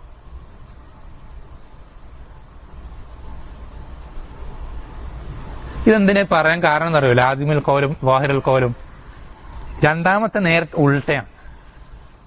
രണ്ടാമത്തെ വിഷയം, ഇവർ പറയുന്ന രണ്ടാമത്തെ വിഷയം നേരെ ഉൾട്ടയാണ്. രണ്ടാമത്തെ ഇവിടെ എന്താണ്, ലാസിമുൽ ഖൗല് പറഞ്ഞിട്ട് എന്ത് ചെയ്തു, ലാസിം ഇല്ലാത്തവിടെ ലാസിമ് പറഞ്ഞിട്ട് ഇവിടെ തൽബീസ് ഉണ്ടാക്കിയിട്ടുണ്ടെങ്കിൽ അപ്പുറത്ത് എന്താണ്, ലാസിം ഇല്ലാത്തവിടെ ലാസിം പറഞ്ഞിട്ട് തൽബീസ് ഉണ്ടാക്കണം. അതായത് അവിടെ ലാഹിറാണ്, അവിടെ ലാഹിറായ ഒരു കാര്യത്തെ ലാസിമായി തെറ്റിദ്ധരിപ്പിക്കണം. നിങ്ങൾക്ക് വിഷയം പറഞ്ഞാൽ മനസ്സിലാവും, ശരിക്കും ശ്രദ്ധിക്കണേ, വിഷയം പറഞ്ഞാൽ മനസ്സിലാവും. രണ്ടാമത്തെ പോയിന്റ് എന്താ, അദ്ദേഹം പറയുന്ന രണ്ടാമത്തെ കാര്യം, കേരളത്തിലെ സുന്നത്ത് ജമാഅത്തിന്റെ ആളുകളെ കുറിച്ച്, അതായത് അവരെ കുറിച്ച് കളവുകൾ പ്രചരിപ്പിക്കുന്നു. നമ്മള് അവരെ കുറിച്ച് എന്ത് ചെയ്യാണ്, കളവുകൾ പ്രചരിപ്പിക്കുക. എന്തൊക്കെയാണ് കളവുകൾ? കുറെ കളവുകൾ പറയുന്നുണ്ട്. അതിൽ ആദ്യം കളവിനെ കുറിച്ച്, കളവിന്റെ ഗൗരവത്തെ കുറിച്ചും കുറെ കാര്യങ്ങളൊക്കെ പറഞ്ഞ് അതിന്റെ ഗൗരവമൊക്കെ സൂചിപ്പിച്ചിട്ട് അതിൽ പറയുന്ന ഒരു കാര്യം, നമ്മുടെ വിഷയ ബന്ധപ്പെട്ട ലാസിമുൽ ഖൗലെ ബന്ധപ്പെട്ട ഒരു വിഷയമാണ് എന്ത്,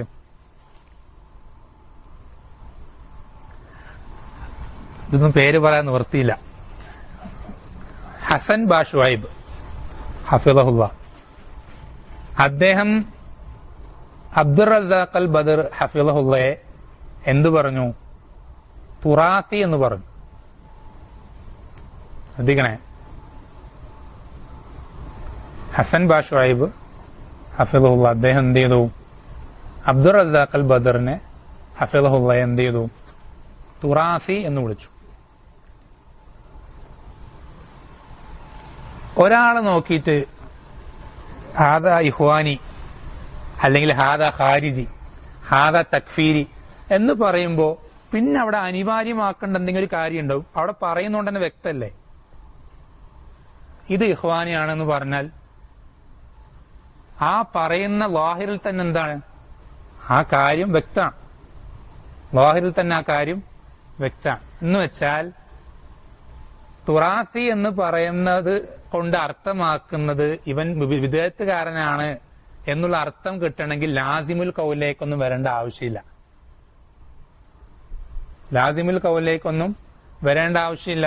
അതിന്റെ ലാഹിറിൽ തന്നെ എന്താണ്, അത് തബ്ദിയാണ്, മുബത്തദിയാക്കലാണ്.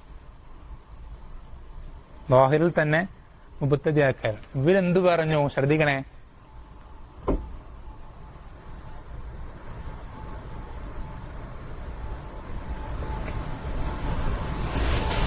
ശ്രദ്ധിക്കണം. ഇവരെന്താ പറഞ്ഞതറിയോ, ഈ തുറാസി എന്ന് പറയുമ്പോ അദ്ദേഹം പറയണം അതിന്റെ ലാസിമുൽ ഖൗൽ എന്ത് വരുന്നുണ്ടെങ്കിൽ പോലും ബിദഅത്തുകാരനാണ് എന്നുള്ള ലാസിം അതിൽ വരുന്നുണ്ടെങ്കിൽ പോലും അദ്ദേഹം എന്ത് ചെയ്തിട്ടില്ല, അബ്ദുർ റസാഖ് അൽ ബദറിനെ ബിദഅത്തുകാരനാക്കിയിട്ടില്ല എന്ന് പറയണം. ഇതിലെവിടെ ലാസിമ്? ലാഹിറിൽ തന്നെ തബ്ദിയാണ്. മൻഹജുഹു തുറാസി എന്നാണ് പറഞ്ഞിട്ടുള്ളത്.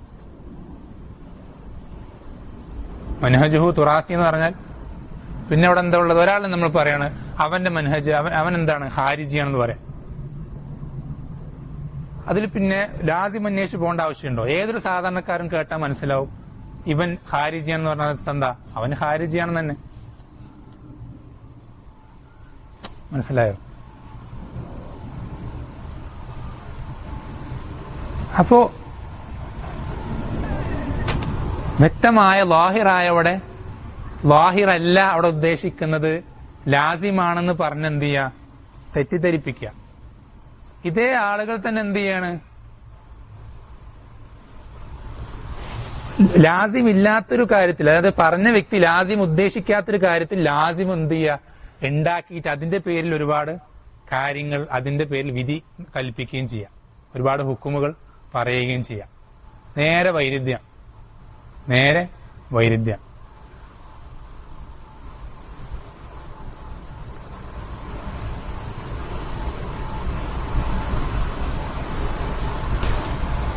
അപ്പൊ ശ്രദ്ധിക്കുക,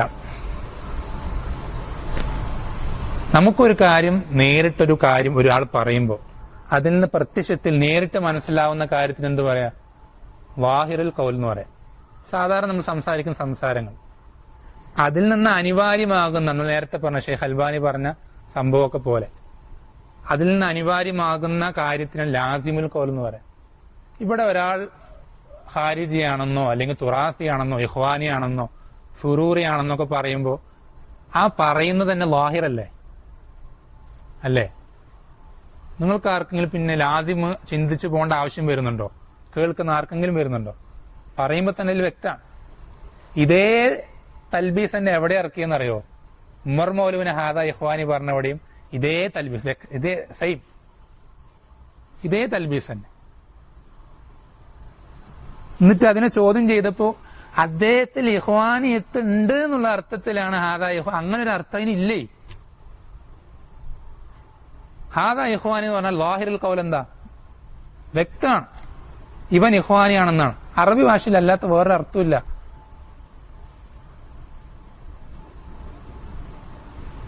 അപ്പൊ ഇതൊന്നും സാധാരണക്കാർക്ക് അറിയില്ലല്ലോ. സാധാരണക്കാർക്ക് എന്ത് ലാഹിർ, എന്ത് ലാസിമോ?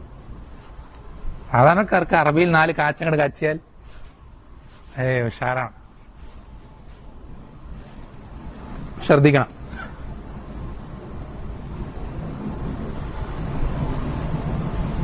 അപ്പൊ ഈ ഒരു കാര്യം മനസ്സിലാക്കാൻ വേണ്ടിയിട്ടാണ് എന്ത് ചെയ്തത്, ഈ ലാസിമുൽ ഖൗലിന്റെ വിഷയം, അത് ഉസൂൽ ഫിഖിന്റെ വിഷയമാണ്. അത് നിങ്ങൾക്ക് ആദ്യമായിട്ട് കേൾക്കുന്നതാണെന്ന് അറിയാം. എന്നാലും ഈ ഒരു തൽബീസ് മനസ്സിലാകണമെങ്കിൽ, അതിലെ നെല്ലും പതിരും വേർതിരിക്കണമെങ്കിൽ ഈ ഒരു വിഷയം മനസ്സിലാക്കാതെ വേറെ നിവൃത്തിയൊന്നുമില്ല. അതുകൊണ്ടാണ് അത് ഇങ്ങനെ എന്ത് ചെയ്ത് പറഞ്ഞ് വ്യക്തമാക്കാൻ ഉദ്ദേശിച്ച്, വ്യക്തമായി എന്ന് വിചാരിക്കുന്നു അല്ലെ? ലാഹിർ പറയുമ്പോൾ നമുക്ക് വ്യക്തമായ ലാഹിറിൽ തന്നെ മനസ്സിലാവുന്ന അർത്ഥം, അതാണ് ലാഹിറുൽ ഖൗൽ എന്ന് പറയാം. എന്നാൽ അങ്ങനെ വ്യക്തമായിട്ടില്ലാത്തൊരർത്ഥം, അത് പിന്നെ അത് അനിവാര്യമാക്കുന്ന, ഇതിങ്ങനെ പറഞ്ഞാണെങ്കിൽ അത് അങ്ങനെ ആകുമല്ലോ എന്നുള്ള ആ ഒരു അർത്ഥത്തിന് ലാസിമുൽ ഖൗൽ എന്ന് പറയാം. ഒരാൾ തുറാസിയാണെന്ന് പറഞ്ഞാൽ അത് ലാഹിറുൽ ഖൗല ലാസിമുൽ ഖൗലോ? വ്യക്തല്ലേ? ഇതാണ് വിഷയം. എന്നാൽ അതേ സമയത്ത് ഇങ്ങനെ പറയുമ്പോഴോ, ഉലമാക്കളെന്ന് അവർ മാത്രം വിളിക്കുന്ന ചില യമനികളാണെന്ന് പറയുമ്പോൾ അത് പണ്ഡിതന്മാരെ ചീത്ത വിളിക്കലാണെന്ന് പറയുന്നത് ഇതിന്റെ ലാസിമാണ്. ഇവിടെ ചീത്ത വിളിച്ചിട്ടൊന്നുമില്ല. ലാഹിറുൽ ഖൗൽ അങ്ങനെ ഇല്ലാത്ത എന്ത് ചെയ്യാണ്, അത് ലാസിമാക്കി എടുക്കുക. ഈ ലാസിം അദ്ദേഹം ഉദ്ദേശിച്ചിട്ടുണ്ടോ? ഉദ്ദേശിച്ചിട്ടുമില്ല. അത് അദ്ദേഹം തന്നെ പലതവണ വ്യക്തമാക്കിയതാണ്. അദ്ദേഹം അതങ്ങനെ ഉദ്ദേശിച്ചിട്ടില്ല, ഞാനൊരു ലാസിം ഉദ്ദേശിച്ചിട്ടില്ല എന്ന് പറയാ, പിന്നെ അത് അദ്ദേഹത്തിലേക്ക് ചേർത്തി പറയുന്നത് കളവാണ് എന്ന് അവരെന്നെ പറയാം. ഇവരിത് പറഞ്ഞിട്ട്, ഈ തുറാസി എന്ന് പറഞ്ഞത് ഒപ്പിക്കാൻ നോക്കിയിട്ട് ആക്കിയിട്ടില്ല എന്നൊക്കെ പറഞ്ഞിട്ട് പിന്നെയും അദ്ദേഹത്തെ ബിദഅത്താരനാക്കിയിട്ടുണ്ടെന്ന് പറഞ്ഞാൽ അദ്ദേഹത്തിന്റെ പേരിൽ കളവ് പറയാണെന്ന് ആര് പറയാണ്? ഇവരെന്നെ പറയാം.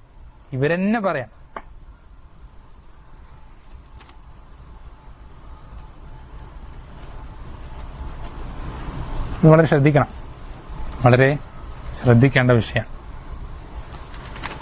അപ്പൊ രണ്ടാമത്തെ കാര്യം, പോയിന്റ് ഇദ്ദേഹം പറഞ്ഞത് അല്ലെ, കളവുകൾ പ്രചരിപ്പിക്കുക എന്നുള്ളതാണ് അതിലെ പ്രധാനപ്പെട്ട കാര്യം. അതിൽ ഇദ്ദേഹം പറഞ്ഞ ഒരു ഉദാഹരണമാണ് ഇവിടെ പറഞ്ഞത്. എന്നുവെച്ചാൽ പിന്നെ എന്താ പറയാ, മറ്റൊരുപാട് ഉദാഹരണങ്ങൾ അദ്ദേഹം ഇവിടെ എന്ത് ചെയ്യുന്നുണ്ട്, പറയുന്നുണ്ട്. അതില് എന്തല്ല, ഞാൻ വ്യക്തിപരമായി എനിക്ക് അന്വേഷിച്ച് പഠിക്കാൻ പറ്റാത്ത പല കാര്യങ്ങളാണ് പലതും. അതുകൊണ്ടൊന്നും അതെന്ത് ചെയ്യുന്നില്ല, അത് ഇവിടെ സംസാരിക്കാൻ ഉദ്ദേശിക്കുന്നു. ഉദാഹരണമായിട്ട് ഈ ഒരു കാര്യം പറഞ്ഞു എന്ന് മാത്രം. പിന്നെ ഒരു വിഷയം ഇവർ പറയുന്നത്, ഏതോ ഒരു വ്യക്തി, ഒരു വിദ്യാർത്ഥി, കാരപ്പറമ്പിൽ പഠിച്ചിരുന്ന വിദ്യാർത്ഥി, കാരപ്പറമ്പിൽ പഠിക്കുന്ന സമയത്ത് എന്താണ് ആ വിദ്യാർത്ഥിയോട് പറയപ്പെട്ടത്രേ, സോലിഹ് ഫൗസാനെ പോലും ഇവരെന്ത് ചെയ്യാണ്, ഒരു വരയ്ക്ക് മുകളിൽ എന്നുവെച്ചാൽ അങ്ങോട്ട് കൊള്ളണോ തള്ളണോ എന്ന് അറിയാത്ത രൂപത്തിൽ വെച്ചിരിക്കുകയാണെന്നുള്ള നിലയ്ക്ക് ഇദ്ദേഹത്തോട്, ഈ വിദ്യാർത്ഥിയോട് പറഞ്ഞത്രേ. ഈ വിദ്യാർത്ഥി ഇവരുടെ ചാനൽ കയറി നോക്കിയപ്പോ സോലിഹ് ഫൗസാനെ കിതാബുകൾ പഠിപ്പിക്കുന്നു. അപ്പൊ അതാ ഇവർ കള്ളം പ്രചരിപ്പിക്കുന്നു എന്ന് മനസ്സിലാക്കിയിട്ട് ആ വിദ്യാർത്ഥി എന്ത് ചെയ്യത്രേ, ഇവരുടെ അടുക്കലേക്ക് പോയി അവരുടെ ആളായി മാറി. ഇതാണ് പിന്നെ ഒരു ഉദാഹരണമായിട്ട് പറയുന്ന മറ്റൊരു കാര്യം. പക്ഷെ നമ്മൾ അവർക്കെതിരിൽ പറഞ്ഞ മറ്റൊരു കള്ളം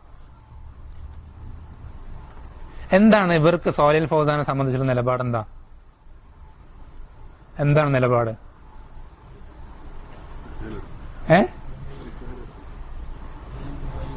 സോലിഹ് ഫൗസാനെ സംബന്ധിച്ച് ഇവരുടെ നിലപാട്, ഇവർ പലപ്പോഴും എന്ത് ചെയ്തിട്ടുണ്ട്, അറിഞ്ഞോ അറിയാതോ ഇവരുടെ നാവിലൂടെ പുറത്തേക്ക് ചാടിയിട്ടുണ്ട്. ഇവരിങ്ങനെ പുറത്ത് ആളുകളുടെ മുന്നിൽ ഞങ്ങൾ സോലിഹ് ഫൗസാന്റേതാണ്, ഞങ്ങൾ അദ്ദേഹത്തിനൊന്നും പറയുന്നില്ല, ഞങ്ങൾ അദ്ദേഹത്തിന്റെ കിതാബ്, ഇങ്ങനെയൊക്കെ പറയാനും അല്ലെങ്കിൽ മുന്നിൽ വെക്കാനും ഒക്കെ സോലിഹ് ഫൗസാന് ഹഫിളുള്ളയെ ഉപയോഗപ്പെടുത്തുമെങ്കിലും ശരിക്കും ഇവർക്ക് സോലിഹ് ഫൗസാനെ സംബന്ധിച്ച നിലപാടെന്താ? ഇപ്പൊ ഈ അടുത്തൊരു വ്യക്തി അത് വ്യക്തമാക്കിയിട്ടുണ്ട്. നല്ല ശരിക്ക് ഏതൊരു സാധാരണക്കാർ മനസ്സിലാവുന്ന രൂപത്തിൽ അതെന്ത് ചെയ്തിട്ടുണ്ട്, വ്യക്തമാക്കിയിട്ടുണ്ട്, വളരെ വ്യക്തമാക്കിയിട്ട്. എന്താ അദ്ദേഹം പറഞ്ഞത്? സോലിഹ് ഫൗസാന്റെ മനഹജൊക്കെ അവിയൽ പരുവാണെന്ന് പറഞ്ഞു. അവിയൽ എന്ന് പറഞ്ഞാൽ അവരുദ്ദേശിക്കുന്ന എന്താ? പോരാ, ശരിയായ രൂപത്തിൽ, കുറ്റമറ്റ രൂപത്തിലായിട്ടില്ല. ആരെ പറ്റി പറയുന്നത്? എന്നെ പറ്റിയിട്ടൊന്നുമല്ല, സോലിഹ് ഫൗസാൻ ഹഫിളുള്ളയെ സംബന്ധിച്ച് പറയാം. നമ്മൾ ശ്രദ്ധിക്കണം, നമ്മളെ പറയുന്നതിന്റെ അർത്ഥം സോലിഹ് ഫൗസാൻ ഒരു തെറ്റും പറ്റൂല എന്നല്ല. പക്ഷെ ഒരാൾക്ക് ഒരു മസലയിൽ തെറ്റു പറ്റുന്നതും ഒരാളുടെ മനഹജ് തെറ്റായ മനഹജാണെന്ന് പറയുന്നത് തമ്മിൽ വലിയ വ്യത്യാസമുണ്ട്. ശ്രദ്ധിക്കണേ, ഒരാൾക്കൊരു മസലയിൽ തെറ്റുപറ്റുന്നതും ഒരാളുടെ മനഹജ് തന്നെ അയാൾക്ക് പ്രശ്നം പറ്റിയിട്ടുണ്ടെന്ന് പറയുന്നത് തമ്മിൽ വലിയ വ്യത്യാസമുണ്ട്. നമ്മൾ നേരത്തെ പറഞ്ഞു, സോലിഹ് ഫൗസാനെ പറ്റിയ ഒരു തെറ്റ് നമ്മൾ നേരത്തെ തന്നെ സൂചിപ്പിച്ചു. അത് തെറ്റുകൾ ഉണ്ടാവും, മാനുഷികമാണ്, മനുഷ്യന്മാരാകുമ്പോൾ അബദ്ധങ്ങൾ സംഭവിക്കും. പക്ഷെ നമ്മൾ ഒരിക്കലും സോലിഹ് ഫൗസാന്റെ എന്ത് ചെയ്യില്ല, മനഹജ് അത് പോരാ, അത്ര ശരിയല്ല, കുറ്റമറ്റതല്ല എന്ന രൂപത്തിൽ ആ അർത്ഥം ലഭിക്കുന്ന ഒരു സംസാരവും നമ്മൾ സംസാരിക്കൂല. മാനുഷികമായ അബദ്ധങ്ങൾ എല്ലാവർക്കും പറ്റും.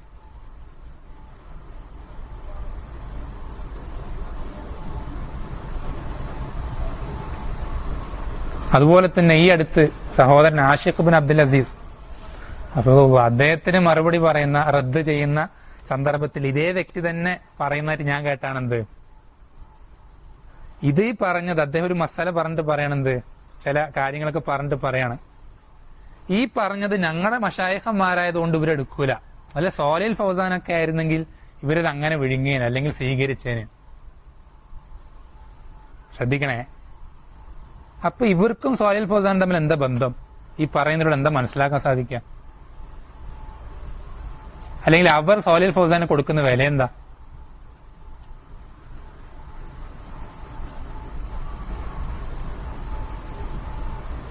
അപ്പൊ ഇങ്ങനെ ഒരുപാട് വിഷയങ്ങൾ അതിലുണ്ട്.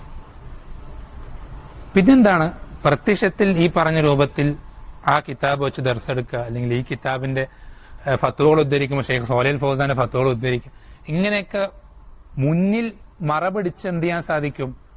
അറിവില്ലാത്ത ആളുകൾ തെറ്റിദ്ധരിപ്പിക്കാൻ സാധിക്കുന്നല്ലാതെ സോലിഹ് ഫൗസാന്റെ മനഹജും നിങ്ങളുടെ മനഹജുമായിട്ട് യാതൊരു ബന്ധവുമില്ല. അത് നിങ്ങൾ തന്നെ സമ്മതിച്ച. സോലിഹ് ഉസൈമി ഹഫിളുള്ളയെ സംബന്ധിച്ച് അനാവശ്യ സംസാരങ്ങൾ സംസാരിക്കുന്ന ആളുകളെ പറ്റി എന്താ ചെയ്യേണ്ടതെന്ന് ചോദിച്ചപ്പോ അവരെ ഒഴിവാക്കി വിടാനവർ. ആര്? സോലിഹ് ഫൗസാൻ ഹഫിളുള്ള. ഇവർ മോശമായി സംസാരിച്ച പണ്ഡിതന്മാരിൽപ്പെട്ട ഒരാളാണ് ആര്? സോലിഹ് ഉസൈമി ഹഫിളഹുള്ള. റഊസുൽ ഇഖ്വാൻ പലതരത്തിൽ പല ആക്ഷേപങ്ങളും ഉന്നയിച്ചിട്ടുള്ളൊരു പണ്ഡിതനാണ്. അദ്ദേഹത്തെ സംബന്ധിച്ച് മോശം സംസാരങ്ങൾ സംസാരിക്കുന്ന ആളുകൾക്കെതിരെ എന്ത് നിലപാടാണ് സ്വീകരിക്കേണ്ടത് സോലിഹ് ഫൗസാനോട് ചോദിച്ചു. സോലിഹ് ഫൗസാൻ എന്താ പറഞ്ഞു അറിയോ? ആ സംസാരിക്കുന്നവരെ ഒഴിവാക്കാനാ പറഞ്ഞു, കൂടെ കൂട്ടരുത്, അവരെ പരിഗണിക്കേണ്ടതില്ല.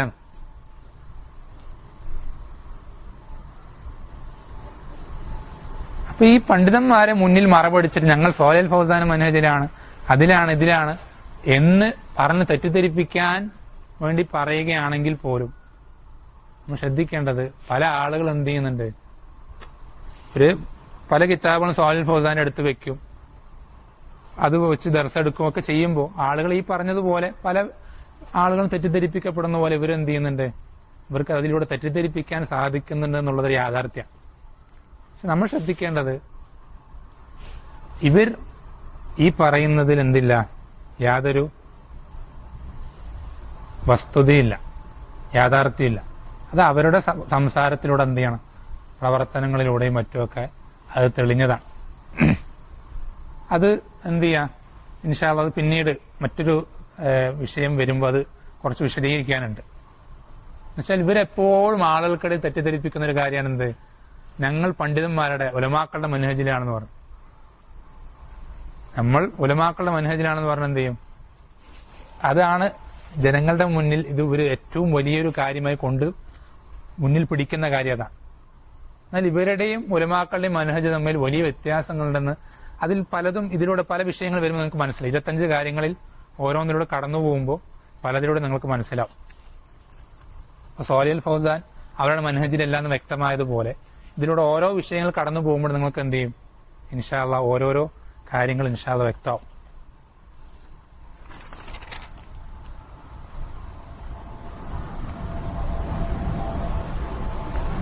പിന്നെ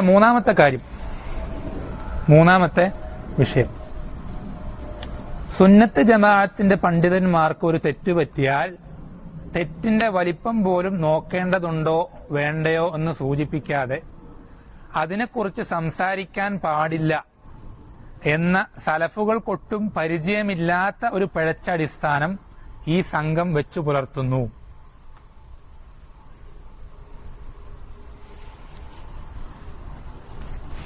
ശ്രദ്ധിക്കണേ, മൂന്നാമത്തെ വ്യത്യാസം എന്ന് വെച്ചാല് സുന്നത്ത് ജമാഅത്തിന്റെ പണ്ഡിതന്മാർക്ക് തെറ്റുപറ്റിയാൽ തെറ്റിന്റെ വലിപ്പം പോലും നോക്കേണ്ടതില്ല എന്ന് നമ്മൾ പറഞ്ഞത്രേ. എന്നിട്ട് ആ പണ്ഡിതനെതിരെ നമ്മൾ സംസാരിക്കാൻ പാടില്ല എന്ന് പറഞ്ഞു. ഇതാരാ പറഞ്ഞത്? അതൊന്നും അതിൽ പറയുന്നില്ല. ഇതാരാ പറഞ്ഞൊന്നും അതിൽ പറയുന്നില്ല. പക്ഷെ നമ്മൾ പറഞ്ഞു എന്നാണ് അവർ പറയുന്നത്. അതിന് കാരണമായിട്ട് പറയുന്നത് അബ്ദുർ റസാഖ് അൽ ബദർ ഹഫിളുള്ളയെ സംബന്ധിച്ച് സംസാരിക്കുമ്പോൾ അവരിങ്ങനെ എപ്പോഴും അതിനെ സംബന്ധിച്ച് വിമർശിക്കാറുണ്ട്. അതാണ് ഇതിന് കാരണമായിട്ട് പറയുന്നത്. അതിന് ഇങ്ങനെ പറഞ്ഞത് എന്തെങ്കിലും അർത്ഥമുണ്ടോ? അബ്ദുർ റസാഖ് അൽ ബദർ ഹഫിളുള്ളയെ സംബന്ധിച്ച് സംസാരിക്കുന്നത് അതിനെ ചോദ്യം ചെയ്യുമ്പോൾ അതിന് ഇങ്ങനെ ഒരു അർത്ഥമുണ്ടെന്ന് ആരാ പറഞ്ഞു? ഇതാണ് എന്ത് ഇല്ലാത്ത ലാസിം ഉണ്ടാക്കൽ. ഇതിനെയാണ് എന്ത് പറയാ, ലാസിമുൽ ഖൗല്. ഉള്ള ലാസിമാണോ? അല്ല, ഇല്ലാത്ത ലാസിം ഉണ്ടാക്കുക.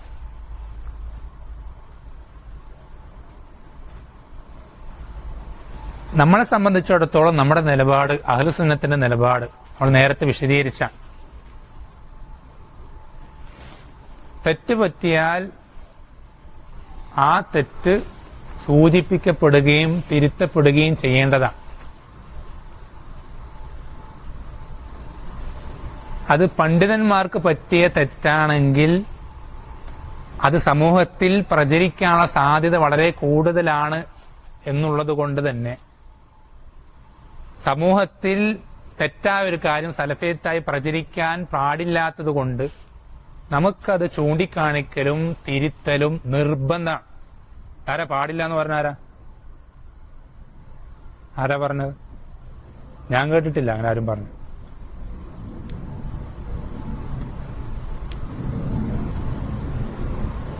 അങ്ങനെ ആരെയും പറഞ്ഞിട്ടുണ്ടെങ്കിൽ അത് കൊണ്ടുവരാം.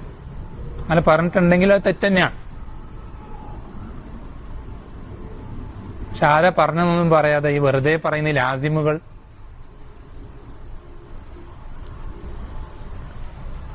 നമുക്കൊന്നും പറയാൻ കഴിയില്ല. അതിന് പ്രത്യേകിച്ച് ഒരു മറുപടിയും പറയാൻ കഴിയില്ല. പിന്നൊരു വിഷയം, അബ്ദുർ റസാഖ് അൽ ബദർ ഹഫിളഹുള്ളയെ വിമർശിച്ചത് ശരിയായില്ല എന്നിങ്ങനെ പറയല്ലാണ്ട് എന്തുകൊണ്ട് ശരിയായില്ല എന്ന് എന്ത് ചെയ്യുന്നില്ല, സൂചിപ്പിക്കുന്നില്ല എന്നൊരു വിമർശം അദ്ദേഹത്തിന്റെ ഭാഗത്തുണ്ടായി. അത് പലർക്കും അറിയില്ല. ശ്രദ്ധിക്കണേ, നമ്മുടെ കൂട്ടത്തിൽ പലർക്കും അറിയില്ല. അത് നമ്മളെപ്പോഴും ശ്രദ്ധിക്കേണ്ട കാര്യമാണ്. എന്ത്, നമ്മൾ എന്താ പറയാ, അവർ നമ്മുടെ കൂടെ സഹകരിക്കുന്നില്ല എന്നുള്ളത് കൊണ്ട് അവർ പറയുന്ന എല്ലാം ബാത്തിലാണെന്ന് നമ്മൾ എന്ത് ചെയ്യരുത്, വളരെ നമ്മൾ ഗൗരവത്തിൽ ശ്രദ്ധിക്കേണ്ട വിഷയമാണ്. അവർ പറയുന്ന ഒന്നും നമ്മൾ പരിഗണിക്കേണ്ടതേ ഇല്ല എന്നുള്ളൊരു നിലപാട്, അല്ലെങ്കിൽ അവർ പറയുന്നത് മുഴുവൻ ബാത്തിലാണെന്നുള്ള നിലപാട്, അല്ലെങ്കിൽ നമ്മൾ അവരോട് തെറ്റായ നിലപാടാണെങ്കിൽ ഒന്നൊരു വിഷയമല്ല എന്നുള്ള, ഇതൊക്കെ അബദ്ധമാണ്. ഒരിക്കലും നമ്മുടെ ഭാഗത്ത് ഉണ്ടാകാൻ പാടില്ല. ഇവരോടൊന്നല്ല, ആരോടാണെങ്കിൽ. മറിച്ച് നമ്മൾ ശരിയായ പഠനത്തിലൂടെ പണ്ഡിതന്മാരോട് ചോദിച്ച് ഉറപ്പുവരുത്തി, തെറ്റുപറ്റിയാൽ തിരുത്തി, അങ്ങനെയൊക്കെയാണ് എന്ത് ചെയ്യേണ്ടത്, മുന്നോട്ട് പോകേണ്ടത്.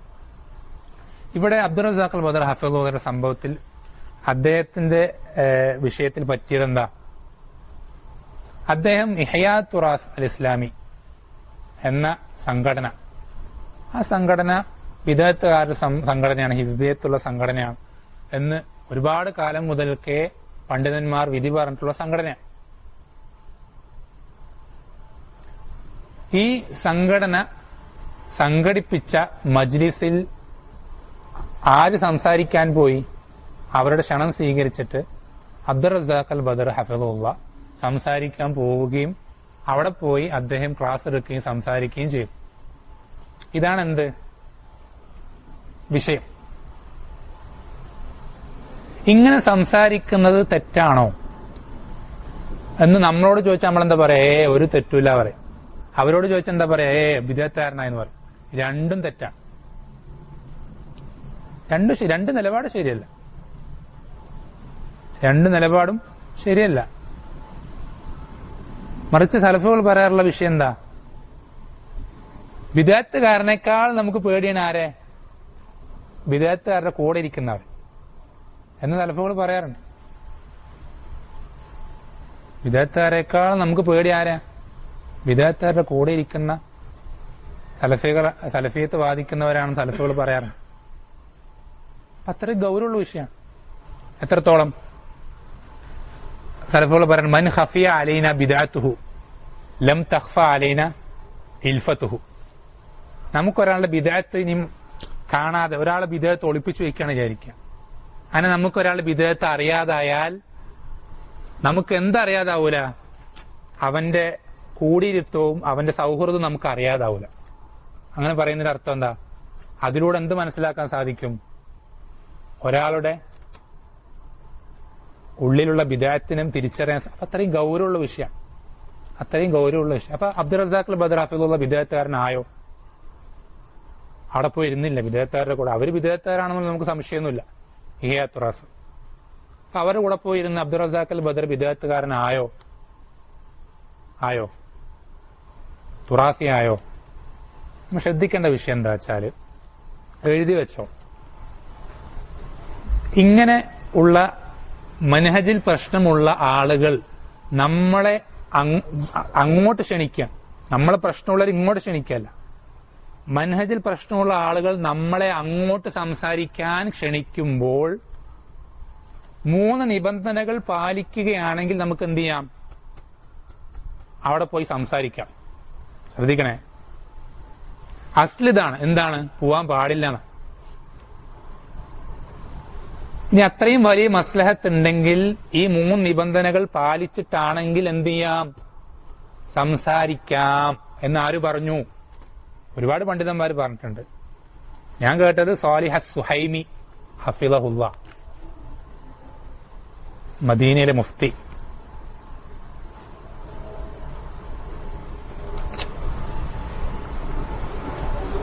അദ്ദേഹം പറയുന്ന ഷുറൂത്തുകൾ മൂന്നെണ്ണം. അദ്ദേഹം പറയുന്ന ഷുറൂത്തുകൾ മൂന്നെണ്ണം. ശ്രദ്ധിക്കണേ. ഒന്നാമത്തെ ഷർത്ത് നമുക്ക് എല്ലാവർക്കും അറിയാം. അവിടെ പോയി കഴിഞ്ഞാൽ നമുക്ക് ഹക്ക് പറയുന്നതിന് അവിടെയുള്ള ആ കൂടിയിരുത്തം തടസ്സമാകാൻ പാടില്ല. എന്താണോ പറയാനുള്ള ഹക്ക്, എന്താണോ ആ വിഷയത്തിലുള്ള ഹക്ക് എന്താണോ അത് നമുക്ക് വ്യക്തമായി പറയാൻ സാധിക്കുക എന്നുള്ള ഒന്നാമത്തെ കാര്യം. അവിടെ പോയിട്ട് എന്തായാലും ഇഹിയാത്തുറാസ് അവര് അങ്ങനെ പ്രശ്നമുണ്ടല്ലോ, അപ്പൊ ഞാൻ ആ മസല പറഞ്ഞാൽ ഇവർക്ക് ഇഷ്ടാവോ, അല്ലെങ്കിൽ ഇവരിന്നെ വിളിക്കാണ്ടാവോ, അതുകൊണ്ട് ഞാനതൊന്നും മയപ്പെടുത്തി, അങ്ങനെയൊന്നുമല്ല. ശരിക്കും ആ വിഷയം വ്യക്തമായി പറയാൻ സാധിക്കും. ഇദ്ദേഹം അത് പറഞ്ഞിട്ടുണ്ട്. ആര്? ഷെയ്ഖ് അബ്ദുർ റസാഖ് അൽ ബദർ ഹഫിദുല്ല ഇഹിയാത്തുറാസിന്റെ വ്യക്തമായി എതിരാവുന്ന പല മസലകളും തുറന്നടിച്ചിട്ടും സംസാരിച്ചിട്ടുണ്ട്. എത്രയോ മസലകൾ സംസാരിച്ചിട്ടുണ്ട്. ഒന്നാമത്തെ ഷർത്ത്. രണ്ടാമത്തെ ഷർത്ത് എന്ന് പറഞ്ഞാൽ ഈ സംസാരിക്കുന്ന വ്യക്തി ആ ക്ഷണിക്കപ്പെടുന്നവരിൽ പെട്ടവരാണെന്ന് സാധാരണക്കാർ തെറ്റിദ്ധരിക്കാൻ പാടില്ല.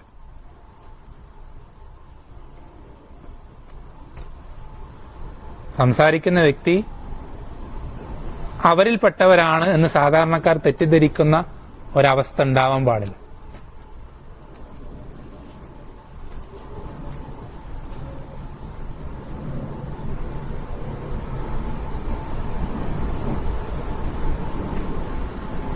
നിങ്ങൾക്ക് ആർക്കെങ്കിലും തോന്നിയിട്ടുണ്ടോ എപ്പോഴെങ്കിലും ഷെയ്ഖ് അബ്ദുർ റസാഖ് അൽ ബദർ ഇഹിയാത്തുറാസിന്റെ ആളാണെന്ന് തോന്നിയിട്ടുണ്ടോ? തോന്നിയിട്ടുണ്ടോ? ആർക്കും തോന്നിയിട്ടില്ല. അപ്പൊ അങ്ങനെ ഒരു ഷർത്തും അവിടെ പാലിക്കാതിരുന്നിട്ടില്ല. മൂന്നാമത്തെ നിബന്ധന നിങ്ങൾക്ക് എന്നല്ല കേട്ടോ, ആർക്കും തോന്നിയിട്ടൊന്നുമില്ല. മൂന്നാമത്തെ നിബന്ധന ആ സംഘടന അല്ലെങ്കിൽ ആ ഒരു എന്താ പറയാ സംവിധാനം അല്ലെങ്കിൽ അതിന്റെ സ്ഥാപകൻ എന്നുവെച്ചാൽ അതുമായി ബന്ധപ്പെട്ട ഒരു എന്താ വരുത് ഒരു ഒക്കേഷൻ ആവരുത്. അതുമായി ബന്ധപ്പെട്ട ഒരു എന്താ പറയാ എന്താ പറയാ ഒരു സാഹചര്യത്തിലാവരുത് പങ്കെടുക്കുന്നത്. ഉദാഹരണത്തിന് അവരുടെ വാർഷികം, ഇഹിയാത്തുറാസ് സ്ഥാപിച്ചതിന്റെ വാർഷികം ഉദാഹരണത്തിന്, അല്ലെങ്കിൽ ഇഹിയാത്തുറാസിന്റെ നേതാവിന്റെ ജന്മദിനം, അല്ലെങ്കിൽ ഓർമ്മദിനം. അല്ലെ, ഇവിടെ യൂസുഫ് അൽ ഖറളാവിന്റെ ഓർമ്മദിനം ആചരിച്ചു. എവിടെ? ജാമിയ ഇസ്ലാമി ശാന്തപുരത്തിൽ. അങ്ങനെ ഒരു സന്ദർഭത്തിൽ ഇപ്പൊ യൂസുഫ് അൽ ഖറളാവിന്റെ ഓർമ്മദിനത്തിന് നമ്മളെ വിളിച്ചു കഴിഞ്ഞാൽ അവിടെ യൂസുഫ് അൽ ഖറളാവിനെ കുറ്റം പറയാനാണെങ്കിൽ പോലും പോകാൻ പാടില്ല.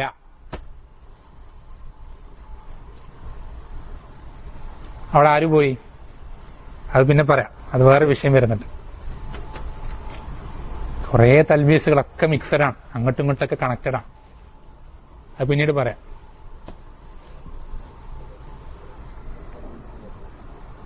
അപ്പോ അങ്ങനെ എന്തെങ്കിലും അവരുടെ സ്ഥാപനവും അല്ലെങ്കിൽ അവരുടെ ആ ഒരു എന്താ പറയാ സംഘടനയോ അല്ലെങ്കിൽ അതിന്റെ സ്ഥാപകനോ അങ്ങനെ എന്തെങ്കിലും പ്രത്യേകമായിട്ടുള്ളൊരു ദിവസത്തിൽ സാഹചര്യത്തിൽ അവിടെ പങ്കെടുക്കാൻ പാടില്ല. ഈ 3 നിബന്ധനകൾ പാലിച്ച് ആ 3 നിബന്ധനകൾ പാലിക്കുമ്പോഴും ഏറ്റവും നല്ലത് എന്തെന്നെ പോകാതിരിക്കൽ തന്നെയാണ്. പക്ഷെ പോകുന്നത് കൊണ്ട് അത്രയും വലിയൊരു മസ്ലഹത്ത് പണ്ഡിതൻ കണക്കാക്കുന്നുണ്ടെങ്കിൽ ആ പണ്ഡിതൻ എന്ത് ചെയ്യാം? ഈ ഷുറൂത്തുകൾ പാലിച്ചിട്ട് അവിടെ പോകാം. ഇതാണ് സലഫുകളുടെ നിലപാടായി ആര് വിശദീകരിക്കുന്നത്? ഷെയ്ഖ് സാലിഹ് സുഹൈമി ഹഫിളഹുല്ലാഹ് വിശദീകരിക്കും.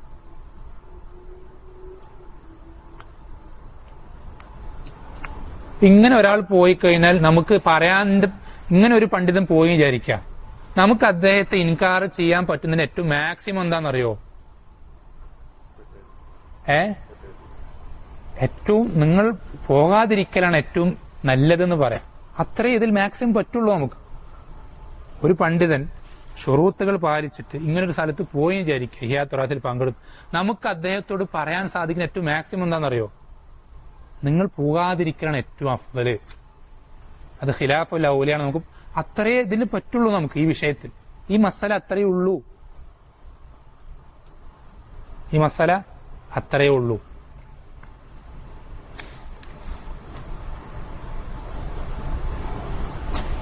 സമയമായില്ലേ? അപ്പൊ ഇങ്ങനെ 25 ഇൻഷാ അല്ലാഹ് 25 കഴിഞ്ഞിട്ടായിരിക്കും ഇൻഷാ അല്ലാഹ് നമ്മൾ എന്ത് ചെയ്യാം, ഈ കിതാബിലെ 4ാമത്തെ പോയിന്റിലേക്ക് കടക്കുക. കാരണം ഇത് നമ്മൾ അവർക്കുള്ള റദ്ദ് മാത്രമല്ല, നമ്മളിൽ തന്നെ പല ആളുകൾക്ക് പല വിഷയങ്ങൾ ശരിക്കും അറിയുന്നില്ല. സാധാരണക്കാരല്ല ഞാൻ പറയുന്നത്, തുല്ലാബുകൾക്ക് പോലും പലർക്കും എന്താണ് അവരും നമ്മളും തമ്മിൽ വ്യത്യാസം എന്താന്ന് പോലും പലർക്കും ഇപ്പോഴും ശരിക്കും പഠിച്ചിട്ടില്ല. ഈ വ്യത്യാസം പഠിക്കാതിരുന്നു കഴിഞ്ഞാൽ ഇന്നല്ലെങ്കിൽ നാളെ അവൻ അതിൽ പെടും.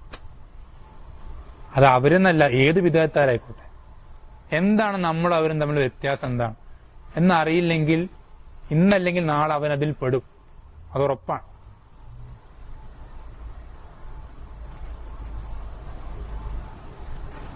അപ്പോ ഇൻഷാ അല്ലാഹ് റബ്ബ് സുബ്ഹാനഹു വ തആല ഈ ഒരു സംസാരത്തിലൂടെ, അല്ലെങ്കിൽ ഇനി വരുന്ന 25 ഈ ശുബ്ഹത്തുകൾ അല്ലെങ്കിൽ തൽബീസുകൾ, അതിനെ സംബന്ധിച്ചുള്ള ഈ വിശദീകരണം റബ്ബ് സുബ്ഹാനഹു വ തആല നല്ലൊരു സ്വാലിഹായ പ്രവർത്തനമായി നമ്മൾ സ്വീകരിക്കുകയും ഇത് സമൂഹത്തിൽ നല്ലൊരു പ്രതിഫലനം ഉണ്ടാവുന്ന രൂപത്തിൽ ആളുകൾ അവരുടെ ഹൃദയത്തിൽ കടന്നുകൂടിയിട്ടുള്ള പല സംശയങ്ങളും ഇതിലൂടെ മാറുകയും ശരിയായ രൂപത്തിൽ സലഫിയത്ത് മുറുകെ പിടിച്ച് ശരിയായ സലഫിയത്ത് അനുസരിച്ച് ജീവിച്ച് അങ്ങനെ തന്നെ റബ്ബിനെ കണ്ടുമുട്ടുന്ന ആളുകളായി റബ്ബ് സുബ്ഹാനഹു വ തആല നാം ഓരോരുത്തരെയും ആക്കി തീർക്കുവാൻ ഇത്തരം സംസാരങ്ങൾ സബബാക്കി തീർക്കട്ടെ എന്ന് ഒരാഗ്രഹം മാത്രം വെച്ചിട്ടാണ് ഇത് സംസാരിക്കുന്നത്. അല്ലാഹു സുബ്ഹാനഹു വ തആല ഓരോരുത്തരെയും ആ ഒരു ലക്ഷ്യം പൂർത്തീകരിക്കുന്ന രൂപത്തിൽ സംസാരിക്കുവാനും കേൾക്കുവാനും പ്രവർത്തിക്കുവാനും സഹായിക്കുമാറാവട്ടെ.